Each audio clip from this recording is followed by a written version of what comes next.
आज की हमारी कहानी एक स्ट्रॉन्गेस्ट एग्जॉर्सिस्ट के ऊपर है जो मॉन्स्टर को मारते मारते गलती से अपनी होने वाली वाइफ से मिल गया। कहानी की शुरुआत में हम लोग को जापान में हुआ 2 साल पुराना एक इंसिडेंट को दिखाया जाता है जहाँ पे खूनम खून हो रखा होता है, काफी सारे लोग मरे होते हैं, इवन हमारे मेन कैरेक्टर के भी दिल के करीबी कुछ लोग मारे जाते हैं। हमारे लौंडे का नाम रोकुरु है जो कि यहाँ पे सबसे ज्यादा स्ट्रॉन्गेस्ट एग्जॉर्सिस्ट भी है, जिसे हम इस सीरीज में जादूगर बोलेंगे। हमारा भाई जिसकी इतनी फूटी किस्मत है कि अपनी पूरी क्लास में हर किसी एक लड़की को पूछ चुका कि क्या उसके साथ बाहर जाएगी, उसे हर बार बस रिजेक्शन ही मिला है, जिसकी वजह से भाई को अब खुद पे शक होने लगा है। और एक और लड़की से रिजेक्ट होने के बाद अपना भाई भागते हुए जाता है और टकराता अपनी दोस्त मायू से। वो मायू से पूछता है कि क्या उसका जिंदगी में कुछ होने भी वाला है, और मायू होती है उसकी बिल्कुल सच्ची वाली दोस्त, तो उसे बोलती है कि नहीं तेरा कुछ भी नहीं होने वाला है। और हमारा भाई मन ही मन कहता है इसने भी अपनी औकात दिखा दी। वहीं तभी सीन शिफ्ट होता है, हम लोग को दिखाई जाती है एक और लड़की जिसका नाम होता है बिनियो। बिनियो एक ट्रेन से ट्रेवल कर रही होती है, लेकिन तभी वहाँ की लाइट सारी बंद हो जाती है। सब लोगों को लगता है कि ये क्या हो गया, लेकिन तभी खिड़की से हमें देखने को मिलता है कि वहाँ बाहर कुछ मॉन्स्टर्स हैं। पूरे के पूरे ट्रेन में हलचल मच जाती है, सब लोग इधर उधर भाग रहे होते हैं, लेकिन बिनो वहाँ पे शांति से बैठी रहती है। नहीं वो अंधी या बहरी नहीं है। जैसे सभी लोग बाहर निकले ट्रेन से, वो बाहर निकलती है और अपने एक जादुई पत्ता निकालती है। जानता हूँ इसे कुछ और कहते हैं, लेकिन तुम ऐसे ही समझ लो जादुई पत्ता। वो जादुई पत्ता एक दूसरी दुनिया में लोगों को ले जाता है। वो जादुई पत्ता असल में और कुछ नहीं बल्कि एक तरह का गेट था जिसके अंदर जो भी जाएगा वो एक अलग ही दुनिया में पहुंच जाएगा, और वहाँ पे इन मॉन्स्टर को मारने का सबसे आसान तरीका है वो। इससे रियल वर्ल्ड में कुछ फर्क नहीं पड़ता, लेकिन तभी हमें जो बिने होती है वो अपना आर्मर पहन लेती है और डीमंस या फिर उन मॉन्स्टर्स को मारने लगती है। वहाँ पे कई मॉन्स्टर्स होते हैं जो कि एक दूसरे को खाने पे लगे होते हैं कुछ, और जो कुछ होते हैं वो हमारी बहनों पे हमला कर रहे होते हैं, जिन्हें हमारी बहनों काफी आसानी से हरा देती है और सबको काट फाड़ देती है। बहनों के पास डबल एज स्वॉर्ड होती है और सभी मॉन्स्टर्स को काफी आसानी से संभाल लेती है। हालांकि ऐसे जमीन से धप्पा करने वाले मॉन्स्टर्स को छोड़ के हमारी बहनों जानबूझ के नीचे की तरफ गिरती है और अपना एक और जादू पत्ता यूज करती है। बहनों बस बची जाती है, लेकिन तभी एक मॉन्स्टर आता है, इनसे हवा से ही उठा ले जाता है। क्या मतलब चील हरण हो रहा है इसका। लेकिन बहनों जो होती है काफी ज्यादा ताकतवर होती है और एक जादू पत्ता निकालती है और उस मॉन्स्टर पे लगा देती है, जिससे जो मॉन्स्टर होता है वो फट जाता है एकदम से और हमारे बहनों नीचे गिर जाती है। हमारी बहनों जो होती है वो सामने वाले डीमन को तो खत्म कर देती है, लेकिन इतनी ज्यादा मॉन्स्टर से लड़ने के बाद हमारी जो बहनों होती है वो धीरे धीरे बेहोश होनी शुरू हो जाती है, जिसके कारण वो जमीन पे गिरना शुरू कर देती है। लेकिन जब वो गिर रही होती है हमें दिखाया जाता है हमारे लौंडे को जो कि ब्रिज के पास होता है और सोच रहा होता है कि आखिर उसकी किस्मत इतनी ज्यादा फूटी क्यों है। लेकिन तभी ऊपर से पोर्टल खुलता है, हमारी बहनों जो होती है नीचे गिरने को हो जाती है, लेकिन हमारे भाई को उसको देखते ही प्यार हो जाता है और वो सीधे कूद जाता है उसकी तरफ बिना ये सोचे कि डबल सुसाइड है। हालांकि भगवान की कृपा से दोनों के दोनों बच जाते हैं, लेकिन हमारा भाई हाफते हाफते थक ही नहीं रहा होता है। लेकिन तभी वो नोटिस करता है कि उसके सामने बेनोई है जो कि कुछ बोल ही नहीं रही है। लेकिन बेनोई जो है बिल्कुल एक सिग्मा लड़की है, वो सीधे एक पर्चा निकालती है और हमारे रोको को देती है और कहती है मैं कोई जगह पे ले जाओ। हमारा लोग जो उस पर्चे को देखता है उसे पता चलता है कि ये तो बिल्कुल एक बेकासी ड्राइंग वाला मैप है जिसपे एक स्टार बना हुआ है। हमारा भाई बिनो को वहाँ पे ले जाने के लिए तैयार हो जाता है एंड उसके साथ चलना शुरू कर देता है। हमारा लौंडा बिनो के साथ थोड़ी कन्वर्सेशन शुरू करने की कोशिश करता है, लेकिन वो किसी काम की नहीं रहती क्योंकि वो बोलती ही नहीं कुछ। लेकिन रास्ते में चलते चलते हमारा भाई यही भूल जाता है कि है कहाँ पे वो, और वो भटक जाता है, इसलिए अपने भाई को बिनो को खिलानी पड़ती है कुछ चीज। हालांकि हमारे भाई को काफी ज्यादा गुस्सा भी आता है क्योंकि वो उसके बाप का खा रही है। हमारा भाई और वो जो लड़की होते हैं जा रहे होते हैं रास्ते में, तभी एक उन्हें छोटे भाई और बहन दिखते हैं और साथ ही साथ मॉन्स्टर की एक आवाज। वो लोग समझ जाते हैं कि भैया कुछ तो मैटर हुआ है एंड वो पीछे देखते हैं कि वो बच्चे तो गायब हो गए। बिनो फिर से अपना जादुई दरवाजा लाती है एंड दोनों के दोनों उस चीज के अंदर चले जाते हैं। वहीं दूसरी दुनिया का सीन दिखाया जाता है जहाँ पे हमारे बिनो और हमारे रोकुरो दोनों पहुंच जाते हैं दूसरी दुनिया में, और हमारा भाई पहचान जाता है कि ये भी एक एग्जॉर्सिस्ट है। हमें वो छोटे भाई बहन भी दिखाया जाते हैं जहाँ पे जो उसका भाई होता है वो काफी ज्यादा बुरी तरह से इंजर्ड होता है और अपनी बहन को वहां से भागने के लिए कह रहा होता है। और हमें एक मॉन्स्टर को दिखाया जाता है जो कि उसकी बहन को बस खाने वाला होता है, लेकिन हमारी बिनो जो होती है उसको मार देती है एंड उसके बाद फिर से अपनी फॉर्म में आ जाती है एंड सबको सभी डीमंस को मारने शुरू कर देती है। हमारा भाई ये देख के काफी ज्यादा शौक होता है कि एक लड़की भी ज्यादा पावरफुल हो सकती है। इवन वो ये भी देखता है कि ये जो लड़की है इसकी स्ट्रेंथ ड्यूरेबिलिटी काफी ज्यादा है, क्योंकि हमारे भाई ने अभी तक कभी भी इतनी ज्यादा स्ट्रॉन्गेस्ट लड़की नहीं देखी है अपनी पूरी जिंदगी में, एंड वो काफी ज्यादा इसे देख के शौक भी होता है। लेकिन तभी हमारे भाई को वो 2 साल पुराना वाला इंसिडेंट याद आता है एंड वो काफी ज्यादा डरने भी लगता है। वहीं दूसरी तरफ हमारी जो बिनो होती है वो सभी डीमंस या फिर यूं कि उन सबको मारने लगती है और अपने जादुई पत्तों का भी इस्तेमाल करती है ताकि वो और भी ज्यादा पावरफुल हो जाए, ताकि वो और भी ज्यादा स्पीड में इन सबको खत्म कर सके। हमारी बिनो उन पर फिर से अटैक करना शुरू कर देती है और एक के बाद एक सभी डीमंस को अपने एक one of the most powerful move का यूज करके सभी डीमंस को बिल्कुल जिनुत्सु की तरह ठंडा गॉड स्पीड में मार रही होती है। वहीं दूसरी तरफ जो हमारा भाई होता है वो सोच रहा होता है लगता है इसको ही पिटाना पड़ेगा। वहीं दूसरी तरफ जो बिनो होते हैं वो सभी डीमंस को मारने लगती है एक के बाद एंड सभी को एक ही बार में खत्म कर देती है। मैटर को खत्म करने के बाद हमारी जो बिनो होती है वो जाती है उस लड़के के पास, अपना एक और जादुई पत्ता निकालती है और उस पर हीलिंग स्पेल का यूज करती है, और हीलिंग स्पेल का यूज करने के बाद हमारा जो लड़का होता है बिल्कुल ठीक हो जाता है। वो भाई भाई बहन उसे थैंक यू कहते हैं और हमारा तभी पीछे से लौंडा आता है जो कि उसे कहता है वाह क्या बात है, और बिनो की तारीफ करना शुरू कर देता है। लेकिन तभी बिनो कहती है आखिर तू यहाँ क्या कर रहा है भाई, और हमारा भाई कहता है तुम ही मेरे को यहाँ खींच के लाई हो। तभी धरती कांपने लग जाती है और वहां से निकलता है जमीन फाड़ के अफ्रीका का स्पाइडर। वो स्पाइडर इतना बड़ा होता है कि वो लड़की के मुंह से बस यही निकलता है, इतना बड़ा। बिनो हमारे लौंडे को कहती है बच्चों का ध्यान रखना है एंड उसके बाद चली जाती है अटैक करने, पर हमारे लौंडे की तो फट रही होती है वहीं पे। हमारी बिनो जो होती है वो अपना आर्मर पहन लेती है और फिर से अटैक करना शुरू कर देती है। बिनो जैसे उस स्पाइडर के हेड पे अटैक करने जाती है वो उसे पीछे फेंक देता है। तभी रोकुरु बिनो के पीछे आता है, उससे बोलता है आखिर तुम क्या कर रही हो ये, और बिनो उसे कहती है हमें डिस्ट्रैक्शन की जरूरत है इसलिए तुम यहाँ से बच्चों को लेकर यहाँ से निकल जाओ। वो हमारे भाई को उसका एक जादुई पत्ता भी देती है और कहती है इसका यूज करके यहाँ से निकल जाना बाहर। हमारा भाई सोचता है ये पागल वागल तो नहीं हो गई है, क्योंकि इतने बड़े स्पाइडर से लड़ना इसके लिए नामुमकिन के बराबर है। बिनो उसे कहती है भले कुछ भी हो जाए उसे हराना तो पड़ेगा, भले उसकी कितनी भी फट रही हो। रोकुरु उसे कहता है अरे हमारे साथ भाग जाओ ना, लड़ने की क्या जरूरत है। बिनो उसे कहती है लाइन मारना बंद कर, निकल जाए यहाँ से अब। वैसे भी मैं एक एक्सोर्सिस्ट हूँ तो मेरे को यहाँ से निकलने का तो कोई सवाल ही नहीं बनता, मेरा काम ही है इन लोगों को मारना। और इतना कहने के बाद वो चले जाती है और उस अफ्रीका से आए हुए स्पाइडर पे हमला करना शुरू कर देती है। हालांकि वो जो स्पाइडर होता है वो काफी ज्यादा मोटा होता है और जो भी हमारा हमला बिनो उस पर करती है वो किसी काम का नहीं रहता है, भले वो अटैक कितना भी पावरफुल हो। हमारी बिनो उस पर अपना सबसे स्पेशल अटैक भी यूज करती है, लेकिन दुख से कहना पड़ रहा है वो किसी काम का नहीं रहता उस मोटे से स्पाइडर पे जो कि कद्दू जैसा हो रखा होता है। जब भी हमारी बिनो पे हमला करता है वो उसे सह नहीं पाती, उसका आर्मर भी टूटने को होता है, लेकिन वो एक लास्ट बार एक और पावरफुल अटैक करती है जस्ट बिकॉज, क्योंकि उसे थोड़ा सा टाइम चाहिए होता है एंड वो उसको बिल्कुल दीवार की तरफ फेंक देती है उस अटैक को यूज करने के बाद। हालांकि उतनी ज्यादा पावरफुल अटैक होता है कि हमारी बिनो का भी आर्मर टूट जाता है एंड वो खून खून हो रही होती है। हमारी बिनो का स्टेमिना खत्म हो जाता है एंड वो अपने जादुई पत्ते को यूज करने की सोचती है। हालांकि जब उसे पता चलता है उसके पास एक भी पत्ता नहीं बचा है तो वो अपनी डेथ को स्वीकार कर लेती है। लेकिन तभी वहाँ पे रोकुरु आ जाता है उसके सामने और कहता है अब तुम देखोगी एक असली मर्द की शक्ति। बिनो उसे कहती है सामने से हट जाओ तुम्हें मार देगा वो। बिनो कहता है तुम दोनों की और इतना कहने के बाद वो अपने एक पत्ता निकालता है और कहता है पीछे हट जाओ क्योंकि अब दो मर्द लड़ने वाले हैं। हमारा रोकुरु जब लड़ने जा रहा होता है उसे अपनी पास की बातें भी याद आती है जब वो किसी को भी नहीं बचा पाया होता है और काफी ज्यादा डरा हुआ होता है उस बात के लिए। लेकिन तब वो अपने उस जादुई पत्ते का यूज करता है और वो जादुई पत्ता कमाल दिखाता है और हमारे भाई के हाथ को बिल्कुल अंगार से भर देता है, बिल्कुल ही टोडोरोकी के हाथ के रहा जो कि बिल्कुल ही आगम आग हो रहा होता है। लेकिन तभी बिनो पीछे से सोचते है कि क्या ये बंदा भी एक एक्सोर्सिस्ट है, और तभी हमारा जो रोकुरु होता है वो अपनी शक्तियों का यूज करता है, वो एक ऑल माइट की तरह एक पंच पेलता है उस मोटे से कद्दू को। वो अपने एक पंच से उस मोटी सी बॉल को फाड़ देता है और इस चीज को देखने के बाद हमारे बिनो सोचती है ओ माय गॉड। वो सोच रही होती है कि क्या सच में इस बंदे ने बस एक पंच से उस मोटे से कद्दू को हरा दिया। अब लड़की को इंटरेस्ट आता है तो वो हमारे भाई के पास आती है, उनसे बोलते हैं कि आखिर तुम ज्यादा पावरफुल कैसे हो। रोकुरु काफी ज्यादा सैड होता है, वो बोलता है ये शक्ति नहीं श्राप है। हमारा भाई बिनो को बोलता है कि देखो तुमने आज भी जो भी देखा है वो सब कुछ भूल जाओ क्योंकि वो दोबारा कभी नहीं होने वाला, वो कभी भी एक्सोर्सिस्ट की दोबारा जॉब नहीं करने वाला। आखिर इतनी घटिया जो जॉब है ये। तभी जो बिनो होती है वो उसके पैरों पे मारती है और कहते हैं चलो यहाँ से बाहर निकलते हैं, और अपने जादुई पत्ते का इस्तेमाल करके वो लोग बाहर निकल जाते हैं। वहीं बाहर अपनी रियल दुनिया में आके बीच सड़क पे लोग तमाशा शुरू कर देते हैं, जहाँ पे जो हमारी बिनो होती है वो हमारे भाई को कहती है रोकुरु को कि उसको उसकी जरूरत नहीं थी, वो अकेले उस मॉन्स्टर को हरा सकती थी।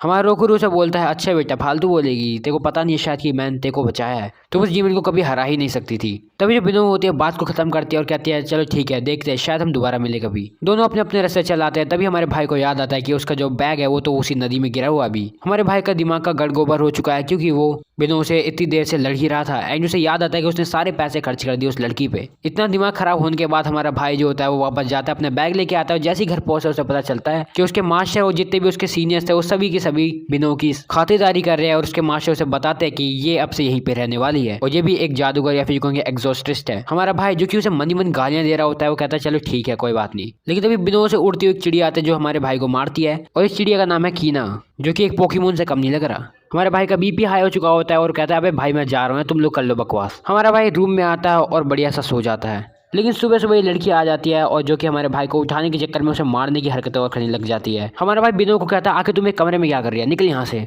तभी दोनों थोड़ी सी बात करते हैं जहाँ पे हमारी बिनो जो होती है हमारे भाई को कहती है कि कल जो उसे शक्तियाँ देखी कसम से अनबिलीवेबल थी और वो हमारे रोकुरु के साथ दोबारा उस दुनिया में जाना चाहती है जहाँ पे वो दोनों साथ में फाइट कर सके। हमारा भाई उसे मुंह पे रिजेक्ट बोल देता है और कहता है निकल जाए यहाँ से, उस खचड़ी दुनिया में मैं दोबारा नहीं जाऊंगा। लेकिन वो लड़की उसे ब्लैकमेल करने शुरू कर देती है और हमारा भाई उसे धक्के मार के बाहर निकालता है और बिनो को कहता है अबे जाना तेरे ऐसे बहुत देखे हैं, और हमारा भाई बिनो को कह देता है कि वो दोबारा एक्सोर्सिस्ट कभी नहीं बनेगा। वहीं तभी बिनो जो होती है अपने सीनियर से बात करती है और तभी वो लोग निकल जाते हैं एक मॉन्स्टर को मारने के लिए। लेकिन आधो के तो उस मॉन्स्टर को देखते ही फट हट जाती है, जो कि इतना ज्यादा मेंढक जैसा होता है। सीनियर तो पीछे हट जाता है, लेकिन हमारे बिनो कहती है वो इसे अकेले जाके हराएगी। बिनो चली जाती है, उस पर अटैक करना शुरू कर देती है, लेकिन वो मॉन्स्टर भी काफी ज्यादा बड़ा होता है। वो अपने जादुई पत्तों का इस्तेमाल करती है और भी ज्यादा पावरफुल होते हुए उस पर अटैक करना शुरू करती है। हमारी बिनो तो उस पर अटैक कर रही होती है, साथ ही साथ वो जो मॉन्स्टर होता है वो भी उस पर अटैक कर रहा होता है। हालांकि जो हमारी बिनो है वो अपने फुल पावर से उस पर अटैक करती है, लेकिन वो उसे जल्दी मार नहीं पा रही होती है, वो धीरे धीरे अटैक कर रही होती है। लेकिन जब उस मॉन्स्टर को मार रही होती है उसे पता चलता है कि ये इतना ज्यादा पावरफुल नहीं है जितना वो पुराने वाला मॉन्स्टर था, यानी वही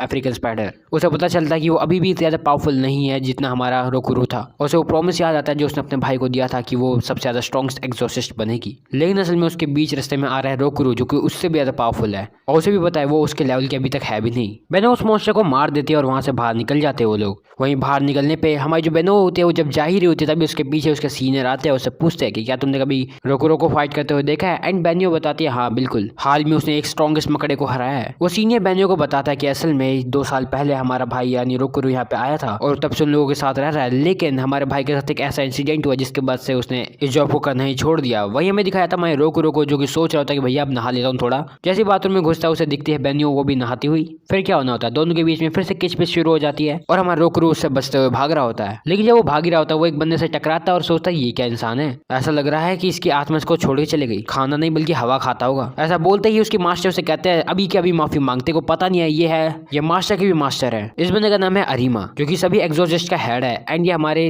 रोकुरो के मास्टर को कि जल्द से जल्द शाइन पे आना, वहाँ पे मेरे पास एक गुड न्यूज है जो कि सबको बतानी है। वहीं अगले दिन हम लोग को दिखाया जाता है वो सारे के सारे लौंडे पहुंच जाते हैं श्राइन में, जहाँ पे उनके जो मास्टर होते हैं एक सीक्रेट डोर खोलती है और वहाँ पे एक अलग सी सीढ़ियाँ निकल आ जाती है बेसमेंट के लिए। ये लोग वहाँ पे चले जाते हैं। इन लोगों को दिखता है एक बड़ा अरीना जैसे हॉल, जहाँ पे काफी सारे एग्जॉसिस्ट होते हैं। सभी एग्जॉसिस्ट जो होते हैं वो हमारे बिनो से मिलने आ रहे होते हैं और उसका हालचाल पूछ रहे होते हैं। तभी ऊपर से हमारा जो अरीमा होता है वो अनाउंस करता है कि अब कीगिरा के साथ हमारी जो लड़ाई है वो खत्म होने वाली है और अब हर जगह शांति शांति होने वाली है, क्योंकि अब भगवान के दिए हुए यहाँ पे लौंडे आ चुके हैं। कहने का मतलब कुछ लेजेंडरी एग्जॉसिस्ट जिनके पास इतनी शक्ति है कि वो सभी के सभी डीमंस को मार के एग्जॉसिस्ट और डीमन के बीच की जो जंग है ये खत्म कर देंगे। अब भाई ने स्पीच ऐसी दी होती है कि भाई सब लोग खुश हो जाते हैं और कहते हैं वाह क्या बात है, कौन है फिर आखिर वो बंदे, या फिर कौन है आखिर वो लेजेंडरी लोग। तभी जो अरीमा होता है वो बेनियो को बुला देता है स्टेज पे। सभी लोगों को लगता है कि वो लेजेंडरी वॉरियर और कोई नहीं बल्कि हमारी बेनियो ही होगी। तब जो हमारा अरीमा होता है वो हमारे लौंडे कुरुको को भी बुला देता है ऊपर। सब लोग सोचते हैं आखिर ये कौन बंदा है, ये तो नया लग रहा है, इसके बारे में तो सुना भी नहीं हम लोगों ने। जैसे ही वो लोग ऊपर जाते हैं हमारा लौंडा अरीमा से बोलता है कि असल में उससे कोई गलती हो रही है, लेकिन अरीमा कहता है अरे कोई गलती नहीं है। अरीमा बताते हैं असल में बेनियो जो है वो वेस्ट में सबसे ज्यादा स्ट्रॉन्गेस्ट है और हमारा रोकू ईस्ट में सबसे ज्यादा स्ट्रॉन्गेस्ट है। बाकी एग्जॉसिस्ट सोच रहे होते हैं कि आखिर हमने तो इस बंदे के बारे में सुना ही नहीं है। और अरीमा बताता है कि अब ये दोनों के दोनों हम सभी को अपनी अपनी पावर्स को शो करने वाले हैं,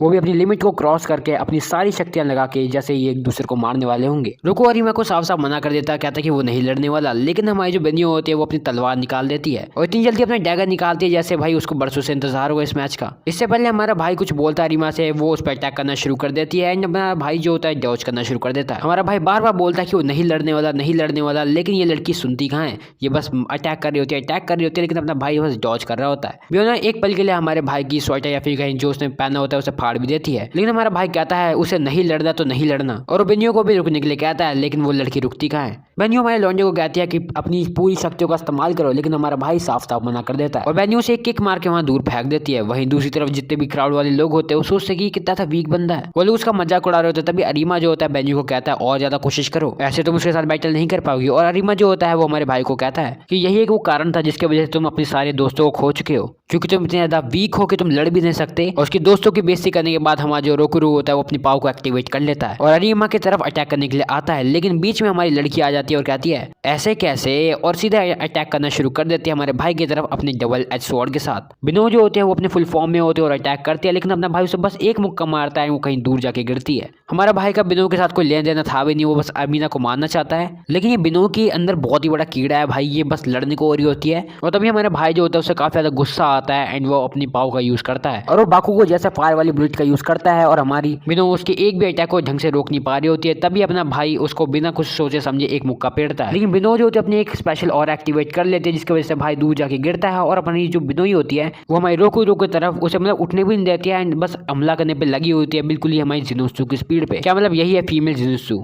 इस लड़की के ऐसे ड्रामे देखने के बाद वो जमीन पे एक मुक्का मारता है और एक दीवार बना लेता है, लेकिन वो लड़की फिर भी नहीं रुकती और एक बार फिर से अपनी फुल पावर के साथ उस पर अटैक करने जाती है और हमारा भाई भी अपनी फुल पावर के साथ उस पर तरफ अटैक करता है, लेकिन इससे पहले उन दोनों की पावर्स कोलाइड करती है। हमारा अरीमा जो होता है दोनों की पावर को नल कर देता है तभी हमें अमीरा जो होता है हमारे रोकुरो के पास जाता है, उससे बोलता है कि मेरे को माफ कर देना, मैं तुम्हारे दोस्त को गलत बोला, लेकिन मैं बस तुम्हारी रियल स्ट्रेंथ को जगाना चाहता था और कुछ नहीं। और तभी जो अमीरा होता है वो सबको बताता है कि असल में यही दो वो लड़के हैं लड़की हैं जो भगवान के बच्चे यानी कि मीको को इस दुनिया में लाने वाले हैं। मतलब सही समझे, इन दोनों को शादी करनी होगी और दुनिया की पीस के लिए इन लोगों को एक बच्चा करना पड़ेगा जो कि असल में मीको होगा, और वो बच्चा बड़े होकर सारे के सारे डीमंस को मार देगा एंड ऑफ कोर्स इन लोगों की जिंदगी पीसफुल हो जाएगी। पोस्ट लड़ाई के बाद हमारा लौंडा और बेनियो जो होती है वो बिल्कुल भी बात नहीं कर रहे होते हैं। तभी यहाँ पे दो नमूने आते हैं और कहते हैं हाँ भाई रोको रो, अब तो तेरा सीन सेट है यार। लेकिन तभी बिनो जो होते हैं वो शादी के लिए साफ मना कर देते हैं और कहते हैं मैं बिल्कुल भी किसी ऐसे बंदे से शादी नहीं करूंगी जो एक एग्जॉस्टिस्ट नहीं बन सकता। और अब लगता है कि रिश्ता टूट गया। वहीं जब वो नमूने जो होते हैं हमें रोकुरो को काफी ज्यादा तारीफ कर रहे होते हैं, तभी वहाँ पे रियो आता है और कहता है तुम दोनों मेरे साथ चलो और तुम रोकुरो, तुम और बेनियो अब एक ही स्कूल में जाने वाले हो तो उसका ख्याल रखना।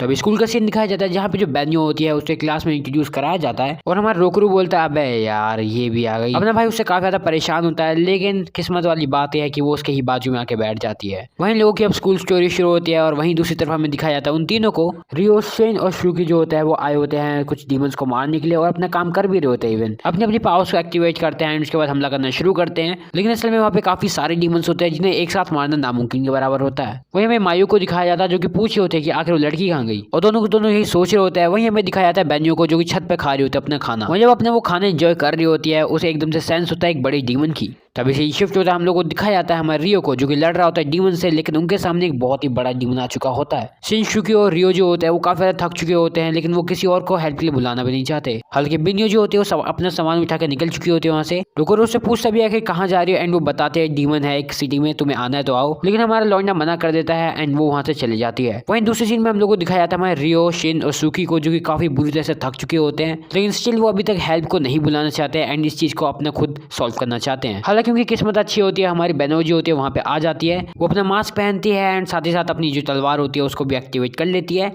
अपने आर्मर को पहनने के बाद हमारी जो बेनोई होती है वो रेडी होती है अपनी एक बैटल के लिए। वहीं वो काफी ज्यादा हैरान होता है कि भाई कितनी ज्यादा पावरफुल है एंड इसके आर्मर को देखो। हमारी जो बेनोई होती है वो उस डीमन पर अटैक करना शुरू कर देती है एंड उसका बिल्कुल ही बटर चिकन बना देती है मार मार के उसे। वो इतनी ज़्यादा स्पीड में होती है कि भाई वो बंदा उसे छू भी नहीं पा रहा होता है। हालांकि मेरे को बेनोई से असुना की याद आ रही है क्योंकि वो भी काफी ज्यादा फास्ट होती थी। वहीं जब बेनोई उस पर अटैक करे होते डीमन पे, उसके पीछे हमला होता है, लेकिन हमारा जो रियो होता है उसे बचा लेता है पीछे से और बेनोई से कहता है तुम उस बड़े वाले पे ध्यान दो, हम छोटे वाले पे ध्यान देते हैं। लेकिन वो जो डीमन होता है वो काफी ज्यादा गुस्से में आ चुका होता है एंड गलती से रियल वर्ल्ड में एक पोर्टल खोल देता है जिसकी वजह से रियल वर्ल्ड में हलचल मच जाती है। हालांकि हमारा जो रोकुरो होता है उसके आसपास ही होता है एंड उस चीज को नोटिस कर लेता है। वहीं दूसरी तरफ जो बेनोई होती है वो अपने आप को फिर से चार्ज करती है एंड एक अच्छा वाला अटैक दे देती है उस बंदे के ऊपर। वो उस डीमन को पहले तो रोकने की कोशिश करती है लेकिन वो रुकता नहीं है, इसलिए एक फाइनल अटैक देती है उसके ऊपर एंड उसे बीच से ही काट देती है। डीमन फाइनली मर जाता है और वहीं जो उसके सीनियर्स होते हैं बेनोई के वो देख रहे होते हैं उसे। वहीं तभी रियल वर्ल्ड का सीन दिखाया जाता है जहाँ पे हमारा जो रोकुरो होता है वो जाता है उन बच्चों को बचाता है, उन बच्चों को अपना हाथ देता है जिनमें से एक तो ऊपर आ जाता है लेकिन दूसरा वाला डर रहा होता है, वो ड्रामे कर रहा होता है। और जैसे ही वो बच्चा ऊपर नहीं आ रहा होता है हमारे भाई को याद आ रहा होता है अपनी वो पुरानी यादें कि पहले भी वो कई बार लोगों को नहीं बचा पाया जिसकी वजह से काफी डिप्रेस रहता है।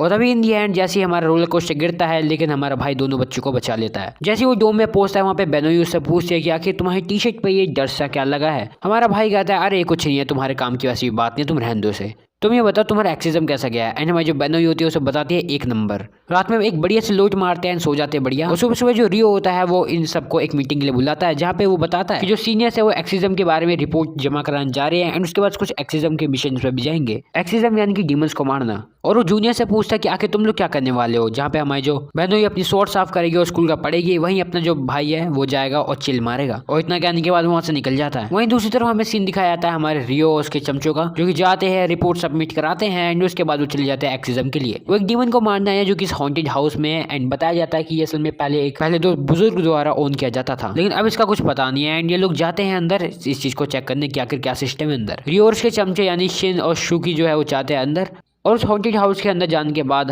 हर एक कमरे की जांच पड़ताल करना शुरू कर देते हैं। लेकिन लकीली उन्हें कुछ भी नहीं मिलता है बाकी कमरों में, लेकिन एक लास्ट कमरा बचा होता है जहाँ पे वो लोग चेक करने जाते हैं। वो लोग जब उस लास्ट कमरे में चेक करने आते हैं उन लोगों को कुछ ज़्यादा तो कुछ फील नहीं होता, लेकिन एकदम से उन्हें एक फियर जैसा महसूस होना शुरू हो जाता है, एक अलग ही तरह का ऑरा जो कि उन्हें सप्रेस कर रहा होता है। उन्हें कुछ अलग सा ही फील हो रहा होता है एंड तभी उनके सामने आ जाता है एक मॉन्स्टर जैसा एक डीमन। और ये जो डीमन है ये कुछ थोड़ा सा अजीब लग रहा होता है ज्यादा ही, क्योंकि असल में इसमें 2 सर होते हैं। दोनों की शक्ल देख के लग लग रहा होता है कि पक्का ये बूढ़े वो परिवार ही होंगे। वहीं तभी वो रियो पे हमला करते हैं और जो चमचे होते हैं वो दूर गिर जाते हैं। शेन और सुकी जो होता है नोटिस करते हैं कि रियो गायब हो चुका है एंड वो लोग एक्सपेक्ट कर रहे होते हैं कि वो पक्का वो दूसरी दुनिया में होंगे एंड वो भगते हुए घर जाते हैं एंड सब कुछ बताते हैं हमारे रोकू। जब रोकू को ये पता चलता है कि रियो जो है वो खतरे में है एंड वो उसके लिए ऑफकोर्स उसका बड़ा भाई जैसा है तो क्यों नहीं जाएगा, वो बचाने के लिए जाएगा। लेकिन इस चीज को सुनने के बाद सबसे पहले हो जाता है बेनियो के पास एंड उसके सामने सर रगड़ के नाक रगड़ के बस बोल रहा होता है कि प्लीज रियो को बचा लो, रियो को बचा लो। लेकिन पहले तो उसकी बात को इग्नोर मार रहे होते हैं, लेकिन जब वो ऐसी हरकतें करना शुरू करता है बेनियो को भी लगता है कि ये अब सीरियस मैटर हो गया है। बेनियोई जो होती है वो हमारे भाई को कहती है प्लीज अपना सर उठा लो, क्योंकि एक एग्जॉसिस्ट कभी भी फाइट के लिए भीख नहीं मांगता है एंड तुम्हें भी ऐसा ही करना चाहिए, चलो लड़ते हैं। एंड अपना भाई भी उसको थैंक यू कहता है। वहीं दूसरी तरफ हमें दिखाया जाता है हमारे रियो को जो कि जैसे तैसे करके भागते हुए जा रहा होता है और बचा हुआ होता है, काफी ज्यादा थका हुआ और डरा हुआ हमारा भाई, जो कि एकदम से नोटिस करता है कि उसके पीछे वो दद्दा उद्दी आ चुके हैं अपने डीमन वाले फॉर्म में। और सिर्फ इतना ही नहीं बल्कि फन फैक्ट वाली बात यह है कि हमारा भाई यहाँ से बाहर भी नहीं निकल सकता इस दुनिया से, क्योंकि उसके पास वो पर्चा है ही नहीं, या फिर यूं कहेंगे वो जादुई पत्ते। वो दद्दा दादी जो होते हैं हमारे रियो को उछाल देते हैं आसमान में एंड उसको अपने टेंटिकल से पकड़ लेते हैं। वो मोस्टर हमारे रियो को ऐसे लटकाते हैं एंड उसके बाद उसे कहीं दूर फेंक देते हैं। पर आखिर उसे वो फेंकते भी क्यों हैं? ताकि वो उसे दोबारा उठाएं एंड दोबारा उसे मारे। सही समझ रहे हो, मजे ले रहे हैं अंकल आंटी। उसे दोबारा उठाते हैं और कहीं दोबारा दूसरी बिल्डिंग में फेंक देते हैं। तब हमारा भाई जो होता है वो सोचता है कि भैया अब तो मेरा दिन गया, क्योंकि हमारा जो रियो होता है वो नोटिस करता है कि भाई पीछे से और भी काफी सारे छोटे छोटे मॉन्स्टर्स आ रहे हैं और सामने से बड़ा वाला है, तो अब तो भैया मतलब गए भाई। स्टिल जो हमारा रियो होता है वो एक वॉरियर की तरह आगे लड़ना चाहता होता है, इसलिए वो अपनी तलवार को दोबारा उठाता है ताकि वो उस मॉन्स्टर से लड़ सके। रियो अपने स्वॉर्ड को एक्टिवेट करने की कोशिश करता है, लेकिन उसकी जो स्वॉर्ड होती है उसे मना कर देती है और एक्टिवेट ना होकर अपनी औकात दिखा देती है। रियो अपनी डेथ स्वीकार कर लेता है, लेकिन उससे पहले जैसे वो अंकल आंटी उसके सामने आ रहे होते हैं, वो उस लास्ट मौके में वो उन अंकल आंटी की आंखों में धूल झोंकने के लिए ग्रेनेड फेंक देता है। हालांकि इससे कुछ होता नहीं है एंड वो मरने ही वाला होता है, लेकिन तभी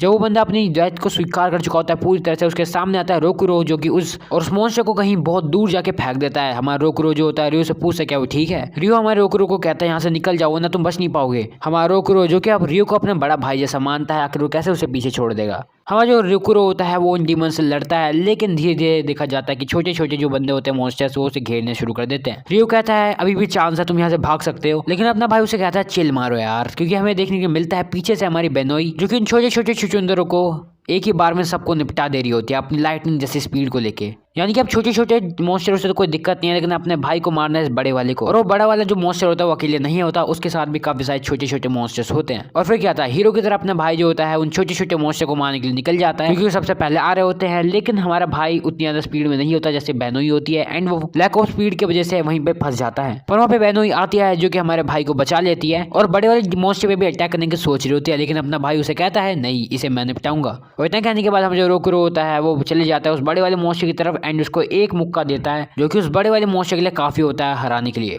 उस मॉन्स्टर को हराने के बाद हमारा जो रोकुरो होता है वो वापस जाता है हमारे रियो के पास। हमारा भाई रोकुरो को उठाता है एंड उसे वापस अपने घर ले जाता है। वहीं उस गेट के बाहर हम लोग को दिखाया जाता है शेन और सुकी को एंड वो लोग संभालते हैं हमारे रियो को एंड ये लोग चले जाते हैं घर पे। बेनोई वापस हॉन्टेड हाउस में जाती है एंड उसे प्यूरिफाई करके बाहर आती है, लेकिन बाहर देखती है वो हमारी रोकुरो को एंड उसे कहती है क्या कि तुम यहाँ पे क्या कर रहे हो। रोकुरो बेनोई को कहता है तुम्हारा बहुत बहुत शुक्रिया, तुमने आके मेरी मदद जो की रियो को बचाने में। बेनोई स्टार्टिंग में तारीफ करते हुए उसे कहती है कि तुम काफी अच्छे लगते हो लड़ाई करते टाइम, लेकिन बाद में फिर से उसकी बेइज्जती मारने लग जाते हैं, जिसकी वजह से उन दोनों के बीच में फिर से लड़ाई होनी शुरू हो जाती है। वहीं हम लोग को दिखाया था दूसरा सीन जहाँ पे हमारा जो रियो होता है उससे मिलने हमारा रोकुरो आया होता है एंड उसे काफी सारी कैंडीज वगैरह भी देता है। वहीं वो सब चीजें देने के बाद हमारा जो भाई होता है वो बाहर आ जाता है एंड सोचता है कि आखिर उसको ऐसा टेस्ट क्यों पसंद है। वहीं जब हमारा भाई घर जाता है वहाँ पे वो देखता है बाकी सब जो लोग होते हैं वो अपने लिए वही जादुई वाले पत्ते बना रहे होते हैं। जब वो लोग उस चीज को बना ही रहे होते हैं तभी वो हमारे रोकुरो की बेकार हैंड राइटिंग की वजह से मजाक भी उड़ाते हैं उसका, और जोश जोश पे हमारा भाई भी एक लिख ही देता है वो जादुई मंत्र। हालांकि जोश जोश में उसने ये कर दिया था इसलिए वो काफी ज्यादा गालियां भी खाता है, या फिर कि उसकी गंदी से हैंड राइटिंग की वजह से वो मंत्र काम ही नहीं करता। वही तभी उनका ओल्ड मास्टर वहाँ पे आता है और कहता है कि सिटी में बहुत सारे मॉन्स्टर लोकेट हुए हैं एंड तुम्हें वहाँ पे जाना पड़ेगा एंड वहाँ पे उन्हें खत्म करना पड़ेगा।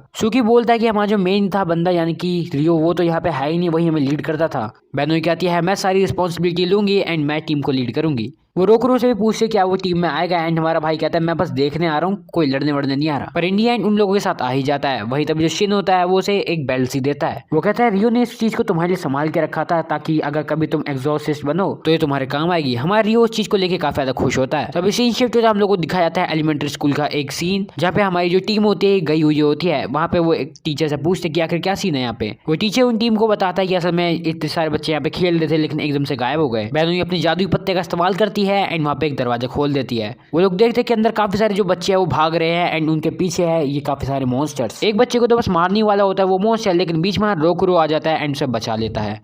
और इससे पहले हमारा जो भाई होता है वो पूछ सके कि वो लड़का ठीक है कि नहीं, तभी पीछे से एक और बंदे को पकड़ लिया जाता है। अब इस बच्चे को बचाने से पहले हमारा जो भाई होता है वो पकड़ा जाता है उस मॉन्स्टर के द्वारा, लेकिन बेनोई वहाँ पे आती है एंड उस बच्चे को अपनी पाव का यूज करके बचा लेती है। अपनी लाइटनिंग वाली स्पीड का यूज करने के बाद वो सभी मॉन्स्टर को आसानी से हरा देती है। लेकिन स्टिल इतने सारे मॉन्स्टर को मारने के बाद भी वहाँ पे पूरी गैंग बची हुई होती है मॉन्स्टर्स की। वहीं तब इतने सारे मॉन्स्टर को आते हुए देख हमारा जो भाई होता है वो सोचता है कि इन लोगों पे कट्टा बजाना पड़ेगा। हमारा भाई बेनोई को पीछे करता है और कुछ हाथ में कंकड़ लेते हुए आसमान में फेंकता है और शूट करने की कोशिश करता है। हालांकि वो अपना जादुई पत्ता यूज करना भूल गया था, लेकिन इस बार वो दोबारा यही चीज करता है एंड इस बार ये निंजा टेक्निक काम करती है एंड वो कट्टा बजा देता है सभी डीमंस पे। वहीं दूसरी तरफ जो शिन और सुकी होते हैं वो सोचते हैं कि इन बच्चों को यहाँ से जल्दी जल्दी बाहर निकालते हैं एंड वो लोग सोचते हैं कि सबसे पहले टेलीपोर्टेशन वाला हमें गेट बनाना पड़ेगा यहाँ पे। लेकिन तभी काफी सारे मॉन्स्टर पर अटैक करने आते हैं, लेकिन हमारी जो बेनोई होती है वो उन पर जाती है, अटैक करना शुरू कर देती है। एक साइड में बेनोई संभाल रही होती है और दूसरे साइड में हमारा भाई, जो कि बस लग रहा होता है कि आज तो भाई मशीन गन चला ही देगा पूरी। तभी जो हमारा शिन होता है वो एक टेलीपोर्टेशन गेट वहाँ पे बनाने की कोशिश करता है, लेकिन तभी वहाँ पे एक मॉन्स्टर आ जाता है जो कि हमारे शिन को तो मारता मारता साथ में सुकी को भी मारता है। और इस सीन को देखने के बाद हमारा जो रोकुरो होता है वो अपनी वही पुरानी वाली यादों को याद करने लगता है। उसे याद आता है अपने दोस्तों के बारे में जो मारे गए थे ऐसी। लेकिन तभी जो सुकी होता है वो जाता है उस मॉन्स्टर को मार देता है, जिसकी वजह से उस टाइम पे जो हमारा शिन होता है वो उस टेलीपोर्टेशन गेट को बना देता है एंड सभी बच्चों को वहां से निकालना शुरू कर देता है बाहर। सीन नॉर्मल हो जाता है और हमारा भाई सोचता है हाँ चलो भाई ठीक है अब सब कुछ ठीक है। लेकिन ध्यान भटकने के कारण कोई एक मॉन्स्टर आता है उसको हवा में उठा देता है, लेकिन लकीली एक बीम जैसी चीज आती है एंड मॉन्स्टर को मार देती है, जिसकी वजह से हमारा भाई नीचे आ जाता है। और तभी हम लोग को दिखाया जाता है धुंध के अंदर से निकलता है एक बंदा जिसके होते हैं लाल बाल। ये लड़का कोई मामूली लड़का नहीं होता है, वैसे इसका नाम हमें बाद में पता चलेगा, पर इसका नाम है साइमन, जो कि बहुत ज्यादा पावरफुल है। साइमन अपने बैग से एक तलवार से निकालता है एंड उसके बाद जैसे अपनी तलवार को जमीन पर गाड़ता है आसपास के सभी बंदों की लाशें गाड़ देता है, जो भी मतलब उस पर डीमन अटैक कर रहे होते हैं उनकी। क्योंकि उसका अटैक इतना खतरनाक होता है कि आसपास जितने भी लोग आते हैं सबको अपनी आंख की चपेटे में ले लेता है। हमारा जो रोकुरो होता है कहता है कि कौन बंदा है ये इतना पावरफुल। हमें दिखाया जाता है कि वो जो बंदा होता है यानी साइमन जो होता है अपनी तलवार रखता है आराम से। हमारा रोकुरो जो होता है उस लड़के के पास जाता है, उसे बात करने की कोशिश करता है, लेकिन तभी बेनोई जो होती है उसे कहती है आखिर तुम यहाँ पे क्या कर रहे हो। तब हमें इंट्रोड्यूस करा जाता है इस बंदे से जिसका नाम होता है साइमन, जो कि 12th गार्डियन में से एक है। एक गार्डियन एक नॉर्मल एग्जॉस्टर से काफी ज्यादा पावरफुल होता है, क्योंकि वो सिर्फ पावर में नहीं बल्कि क्रिटिकल थिंकिंग एंड अदर चीजों फैक्टर्स में भी काफी ज्यादा पावरफुल होता है। और जो हमारे शिन और सुकी होते हैं वो गार्डियन को देख के काफी ज्यादा हैरान होते हैं। तभी वो गार्डियन उनसे पूछता है आगे तुम लोगों में से रोकुरो कौन सा है, और अपना भाई कहता है मैं हूँ। वो बंदा हमारे रोकुरो को एक दे मुक्का मारता और कहता है तू नालायक है भाई, तू आज मरते मरते बचा, तेरे को पता है तेरी इस लापरवाही के कारण तेरी पूरी टीम मारी जा सकती थी। वो ये भी कहता है कि आखिर तुम एक ट्विन स्टार हो कैसे सकते हो। वो बेनोई को बोलता है कि आखिर तुम इस बंदे को झेल कैसे सकते हो भाई, एक नंबर का नालायक और निठल्ला है ये। एंड हमारी बेनोई कहती है मैं तुम्हारी बात से एग्री करती हूँ। लेकिन जब इन सब लोगों की बात हो ही रही होती है तभी हम लोगों को दिखाया जाता है कि काफी सारे मॉन्स्टर्स आते हैं, एक साथ मिल जाते हैं, एक बड़ी गोरिल्ला फॉर्म में आ जाते हैं। वो जमीन पे एक मुक्का मारता है गोरिल्ला एंड सभी के सभी लोग इधर उधर बढ़ जाते हैं। सभी के सभी अटैक को डॉज कर लेते हैं एक्सपेक्ट शिन और सुकी। वो दोनों घायल पड़े हुए होते हैं। तभी हमारा जो भाई होता है वो अपने पीछे देखता है तो उसे पता चलता है कि भैया ये तो मेरे ही पीछे है। तभी हमारा साइमन सोचता है कि ये फिर से मारा जाएगा, इसलिए वो सब बचाने के लिए जा ही रहा होता है। लेकिन तभी हमारी बेनोई जो होती है वो साइमन को रोकते हुए कहती है पीछे हट जाओ, आगे जाना खतरनाक होगा। इतना कहने के बाद हम लोग को दिखाया जाता है हमारे भाई को, जो कि अपने फुल पावर में अपने पावर को एक्टिवेट करता है एंड उसके हाथ में वही आर्मर जैसी चीज आ जाती है। एंड तब वो जो गोरिल्ला होता है और साथ ही हमारा भाई दोनों एक साथ एक दूसरे को पंच मारते हैं। पहले तो लग रहा होता है कि दोनों को दोनों काफी ज्यादा इक्वल है, लेकिन तभी हमारा जो भाई होता है वो रियल पावर का यूज करता है और उस पूरे गोरिल्ला को फाड़ देता है। उस गोरिल्ला को हराने के बाद हमारा भाई ये तो समझ जाता है साइमन की भाई ये बंदा पावरफुल तो है लेकिन है नालायक। और जब ये पूरी मूवी चली रही होती है तभी हमें एक बंदे को दिखाया जाता है जो कि पूरी कहानी देख रहा होता है। एक मिस्टीरियस बंदा या फिर युगन की बंदी, कोई जानता नहीं कौन है ये। इससे पहले साइमन उस बंदे को सेंस करता है, वो वहां से जा चुका था। और इससे पहले वो आगे इन्वेस्टिगेट करता, उसको कॉल आ जाता है अरिमा से एंड उसे कहता है कि जल्द से जल्दी यहीं पे वापस आ जाओ। और इसी अर्जेंसी के कारण हमारे भाई को यानी साइमन को वहां से जाना पड़ता है, क्योंकि अरिमा ने हमारे साइमन को उसी टाइम बुलाया होता है। हमारा भाई साइमन के बारे में और जानना चाहता है, इसलिए उसकी तरफ भागते हुए जाता है, लेकिन उसकी सारी पावर खत्म हो चुकी होती है, इसलिए वो गिर जाता है। वहीं हम लोग को देखने को मिलता है कि बाहर स्कूल का टीचर एंड बच्चे सभी के सभी उन लोगों को थैंक यू बोल रहे होते हैं। तभी डोम का सीन दिखाया जाता है जहाँ पे वो लोग खाना खा रहे होते हैं बढ़िया, लेकिन हमारे रोकुरो के अंदर एक अलग ही चूल मची होती है कि भैया उसको बनना है बेहतर, और वो भी और किसी से नहीं बल्कि हमारे साइमन यानी उस गार्डियन से। क्योंकि जब उसे ये पता चला कि वो बंदा बस अभी 14 ईयर्स का है तो वो काफी ज्यादा जलन हो गई उसको कि भाई जब वो इतना ज्यादा पावरफुल है तो आखिर वो क्यों नहीं हो सकता है, वो भी हो सकता है, एंड इसीलिए वो भी जल्द से जल्द पावरफुल होना चाहता है और एक गार्डियन बनना चाहता है। लेकिन अपना जो भाई होता है वो इस चैलेंज को बिल्कुल गुस्से से नहीं लेता है, बल्कि एक अच्छा चैलेंज जैसा मानता है, यानी ये इसको बिना किसी चीटिंग के पाना चाहता है। एंड इस चैलेंज को लेने के लिए वो काफी ज्यादा खुश भी होता है। वही हम लोग को दिखाया जाता है हमारी बेनोई, जो कि स्कूल में जाती है लेकिन वहां से बार बार वापस आ जाती है क्योंकि उसे मॉन्स्टर सेंस होते हैं, इसलिए वो हर बार स्कूल से जल्दी आ जाती है। पूरी क्लास बिलियों के बारे में काफी ज्यादा इंटरेस्टेड होती है, लेकिन सबसे ज्यादा जो होती है वो होती है मायू, एंड उसको ये राज पता करना है। वहीं दूसरी तरफ हम लोगों को दिखाया जाता है शिन और सुगी को, जो कि एक बड़े मॉन्स्टर से बस लड़ने ही वाले होते हैं। हालांकि छोटे मॉन्स्टर उन लोगों से सहा नहीं जा रहे होते, लेकिन एक जैसी बड़ा मॉन्स्टर आता है उन लोगों की फट जाती है। लेकिन वहां पे हमारी बिनो आ जाती है, जो कि उन सभी डीमंस को मार देती है एंड कहती है तुम लोग चिल करो, मैं यहाँ पे आप सबको संभाल लूंगी। वहीं अगले दिन जब हमारी बिनो आ रही होती है स्कूल, उसको मायू मिलती है जो कि उससे थोड़ी सी बात करने की कोशिश करती है। हालांकि जो हमारी बिनो होती है वो उसको इग्नोर मार देती है और वहां से सीधे निकल जाती है। मायू बस हर बार अपॉर्चुनिटी ढूंढ रही होती है उसके साथ बात करने के लिए छोटी सी, लेकिन बिनो उसे कुछ भाव नहीं देती है। लेकिन जब हमारी बिनो घर जा ही रही होती है तभी मायू उसके पास फिर आती है, उससे कहती है क्या वो उसकी दोस्त बन सकती है। और तब बिनो को उसे कहना पड़ता है देखो मेरा काम खतरनाक है तो प्लीज मेरे सामने मत रहो। मायू उससे काफी सारे क्वेश्चन पूछना चाहती थी, लेकिन हमारी जो बिनो होती है वहां से चले जाती है। वहीं स्कूल के बाद जो हमारा भाई होता है वो बिनो से बात करने की कोशिश करता है छोटी सी, लेकिन उसके बीच में कीना आ जाती है जो कि कहते हैं तेज से नहीं बचाएगी तो जा कहीं और। एंड उस कीना की वजह से हमारा जो भाई होता है वो कुछ बात भी नहीं कर पाता है। वहीं हमें डोम का सीन दिखाया जाता है। हमें दिखाया जाता है कि रियो जो है वापस आ चुका है, डिस्चार्ज हो चुका है हॉस्पिटल से, और चीज की पार्टी चल रही होती है। तभी जो रियो होता है वो शिन और सुकी को कहता है कि कल उन्हें फिर से जाना है एक और मिशन पे।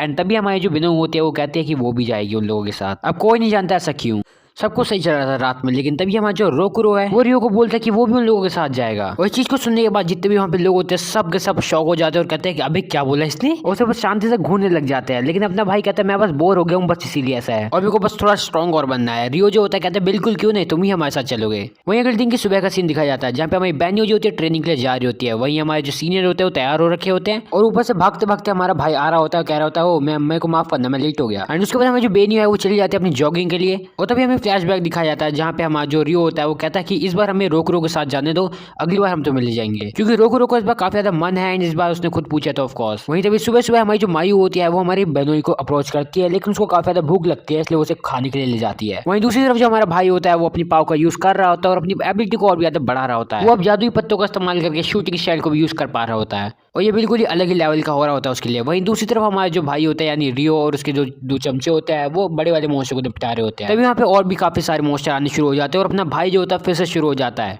भाई और उसकी टीम यानी रियो, शिन, शुकी सबके सब चले जाते हैं अटैक करने के लिए और अपना भाई भी पर्चा लेके खड़ा होता है। वही हमें दिखाया जाता है मायू जो होती है वो बेनोई को उसका फेवरेट फूड खिला रही होती है ताकि वो पिघल जाए, उससे काफी ज्यादा कुछ उगल दे। दोनों के बीच में थोड़ी सी कन्वर्सेशन जो होती है शुरू होने ही वाली होती है, लेकिन तभी लाइटें बंद खुल होनी शुरू हो जाती है और जैसे ही लोग भाग जाते हैं लोगों को देखने को मिलता है एक अलग ही मंजर। वहीं दूसरी तरफ हम लोग को दिखाया जाता है हमारा जो भाई है और उसकी टीम एक बड़े मॉन्स्टर से लड़ रही है जिससे वो बिल्कुल छू भी नहीं पा रहे हैं। वो इतना बड़ा मॉन्स्टर है और इतना ज्यादा पावरफुल मॉन्स्टर कि ये लोग उसे छू भी नहीं पा रहे हैं, इवन कुछ भी अटैक उस पर काम भी नहीं कर रहा। ये लोग कई अटैक यूज करते हैं उस बंदे को रोकने के लिए, लेकिन वो जो मॉन्स्टर होता है वो रुकता ही नहीं है। बहनों देख लेते कि भाई ये तो दूसरी दुनिया का रास्ता है जो कि यहाँ पे अब साफ साफ दिख रहा है। और जैसे वो अपने आजू बाजू में देखती है उससे बाजू में दिखता है कि जो शॉप का ओनर है उस पर भी असल में काफी सारे मॉन्स्टर्स ने हमला कर दिया है एंड वो मरने को हो रहा है। बहनों ही अपने जादुई पत्ते का इस्तेमाल करती है और वहां से चली जाती है दूसरी दुनिया में हमारी माइयों को वहीं अकेला छोड़ के। वही हमें दिखाया जाता है कि बड़ा सा मॉन्स्टर हमारे भाई पर अटैक करता है, लेकिन जो रियो होता है उसे बचा लेता है उस अटैक से। भाई के दिमाग में वही वाली चीजें बार बार चल रही होती है कि जो उस दिन हुआ था वही आज ना हो जाए।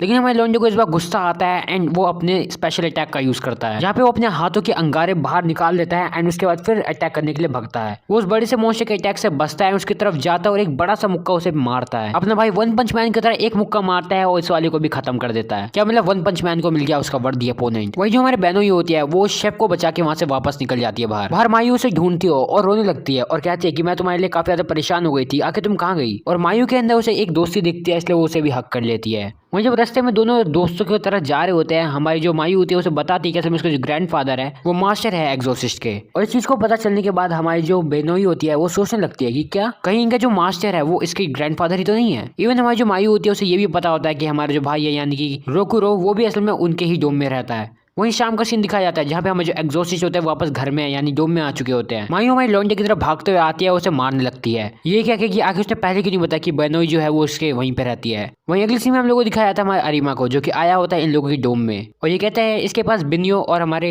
रोकुरो के लिए एक स्पेशल टास्क है। एंड उसको वो गाड़ी में बैठाता है और ले जाता है एक आलीशान से रेसिडेंटल के इलाके की तरफ। हमारा भाई कहता है उससे कि आखिर तुम कौन सी ट्रेनिंग पे ले जा रहे हो भाई। वो उस इलाके को देख के समझ जाते हैं यहाँ तो भैया हम कहीं तगड़ी जगह जा रहे हैं। अरीमा कहता है मैं ले जा रहा हूँ ना, तुम्हें कुछ नहीं पता, तुम चुप रहो। और हम लोगों को दिखाया जाता है एक आलीशान सा बंगला जहाँ पे स्विमिंग पूल है, सब कुछ है, जिम विम सब, लिविंग रूम सब कुछ है भाई। यहाँ पे इतना जो बड़ा घर है ये असल में और किसी का नहीं है बल्कि हमारे ही इन नन्हे मुन्नों का है। हमें जो बेनियो होती है वो काफी ज्यादा खुश होती है जिम को देख के, लेकिन हमारे भाई को लगता है यहाँ तो कुछ तो गड़बड़ है। एंड हमें देखने को मिलता है एक आलीशान सा बेडरूम। क्या मतलब तुम लोग भी देख के समझ के कि यहाँ पे क्या सीन चलने वाला है। हमारा अरीमा जो होता है हमारे रोकुरो को समझा देता है अपनी बॉयज लैंग्वेज में कि यहाँ पे क्या होने वाला है। अरीमा रोकुरो को और साथ ही साथ हमारी बेनोई को बोलता है कि ये तुम्हारा आपसे घर है। वो कहता है अब यहाँ पे तुम दोनों साथ में रहोगे, अपनी रोमांस स्टोरी यहाँ पे बनाओगे और जल्द से जल्द दोनों साथ में प्यार करके हमें एक मेकू देना। और मेकू ऑफ कोर्स उस बच्चे का नाम है जो इनसे होने वाला है। तभी उनका मास्टर वहाँ पे आता है और कहता है हाँ यहीं पे लाओ सारा सामान, और उन लोगों का सारा सामान शिफ्ट हो जाके इधर आ जाता है। सब कुछ सेटल होने के बाद हमारा जो अरीमा होता है वो बोलता है देखो क्योंकि मैं सबका हेड हूँ सभी एक्सोर्सिस्ट का, तो ऑफ कोर्स में कोई करना ही पड़ेगा कि हमारी जो ये कहानी है ये सच हो और मेकू जैसा बच्चा हमारी इस दुनिया में आए। और इतना कहने के बाद वो कीना को भी अपने साथ ले चलता है और अरीमा उन्हें कहता है जब तुम लोग सेटल हो जाओगे तब मैं तुम्हें कॉल करूंगा। थोड़ी देर बाद जब अपना भाई अपने कमरे में आ जाता है उससे तो बस कंट्रोल ही नहीं हो रहा था कि भैया ये क्या हो गया आज, भाई से तो कंट्रोल ही नहीं हो रहा होता है। लेकिन तभी हमें दिखाया जाता है बेनियो को जो कि अपने रूम को देख रही होती है और एक बेड को खिसकाने की कोशिश करती है, लेकिन वो उसे बिल्कुल भी नहीं हिलता और वो सोचने लगती है भैया ये क्या हो रहा है। तभी जो पूरा का पूरा रूम होता है वो खिसकना शुरू हो जाता है और टेढ़ा हो जाता है। हमें दिखाया जाता है कि असल में ऊपर एक स्क्रीन है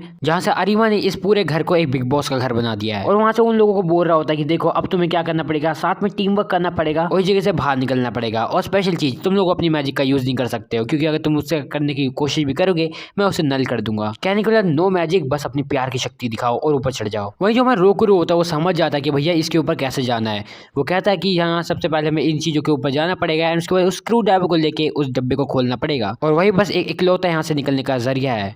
हमारा रोकुरो पहले वाले बेड पे ऊपर चढ़ने की कोशिश करता है लेकिन वो फिसल जाता है और नीचे गिर जाता है। वहीं तभी जो हमारी बेनियो होती है वो उसके ऊपर कूदने की कोशिश करती है एंड सक्सेसफुली ऊपर पहुंच जाती है और नीचे हाथ देती है ताकि वो हमारा भाई ऊपर आ सके, लेकिन वो उसके ही ऊपर आ जाता है। क्या मतलब मूवमेंट है भाई, मूवमेंट है। भाई ने तो उंगली की जगह पूरा हाथ ही पकड़ लिया। तभी और ऊपर जाने के लिए हमारे भाई के दिमाग में आइडिया आता है कि वो बेनियो को ऊपर जाने के लिए थोड़ा सा धक्का देगा ताकि बेनियो ऊपर पहुंच जाए और फिर उसे खींच ले। एंड वो लोग यही करते हैं लेकिन बेनियो जो होती है उसके मुंह पे लात भी मार देती है। लेकिन जो हमारा खैर दोनों के दोनों होता है वो ऊपर तक पहुंच जाते हैं। टेबल तक पहुंचने के बाद हमारे जो भाई होता है वो दोबारा हमारी बेनियो को अपनी लात देता है और कहता है कि आओ और दोबारा ऊपर जाओ, लेकिन इस बार वो ढंग से जाती है और दूसरे बेड पे भी पहुंच जाती है और नीचे रस्सी फेंक के हमारे भाई को भी ऊपर वापस बुलवा लेती है। और तब स्क्रू ड्राइवर पकड़ने के लिए हमारा जो भाई होता है वो बेनियो को उसके ऊपर चढ़ने के लिए कहता है ताकि वो स्क्रू ड्राइवर को उठाए एंड उसके बाद उस एसी वाली चीज को खोल दे एंड वहां से निकल जाए। तभी है ये लोग ऐसे ही करते हैं। हमारी बेनियो जो होती है हमारे भाई के ऊपर चढ़ती है, स्क्रू ड्राइवर पकड़ती है, उस डब्बे को भी खोलती है एंड वहां से फिर हमारी बेनियो अंदर चली जाती है और हमारा भाई भी जो होता है वो आ जाता है उस डब्बे के अंदर। तभी हमारे भाई को कॉल आता है रियो की तरफ से एंड वो उसे बुलाते कि भैया जल्दी आ जाओ यहाँ पे, क्योंकि वो मोस्टर को ढंग से संभाल नहीं पा रहे होते अकेले। इसलिए लोग जल्दी जल्दी करते हैं एंड जल्दी जल्दी पहुंचते हैं लास्ट में जहाँ पे उन्हें एक सवाल का जवाब देना होता है। जवाब का सही जवाब दिया तो ये लोग पहुंच जाएंगे आराम से एक नॉर्मल जगह पे, और अगर जवाब का गलत जवाब दिया तो इन लोगों को वापस एक और मुश्किल में भेज दिया जाएगा, या फिर यूँ कहें कि इन्हें वापस वहीं पे भेज दिया जाएगा। लेकिन अपना जो भाई होता है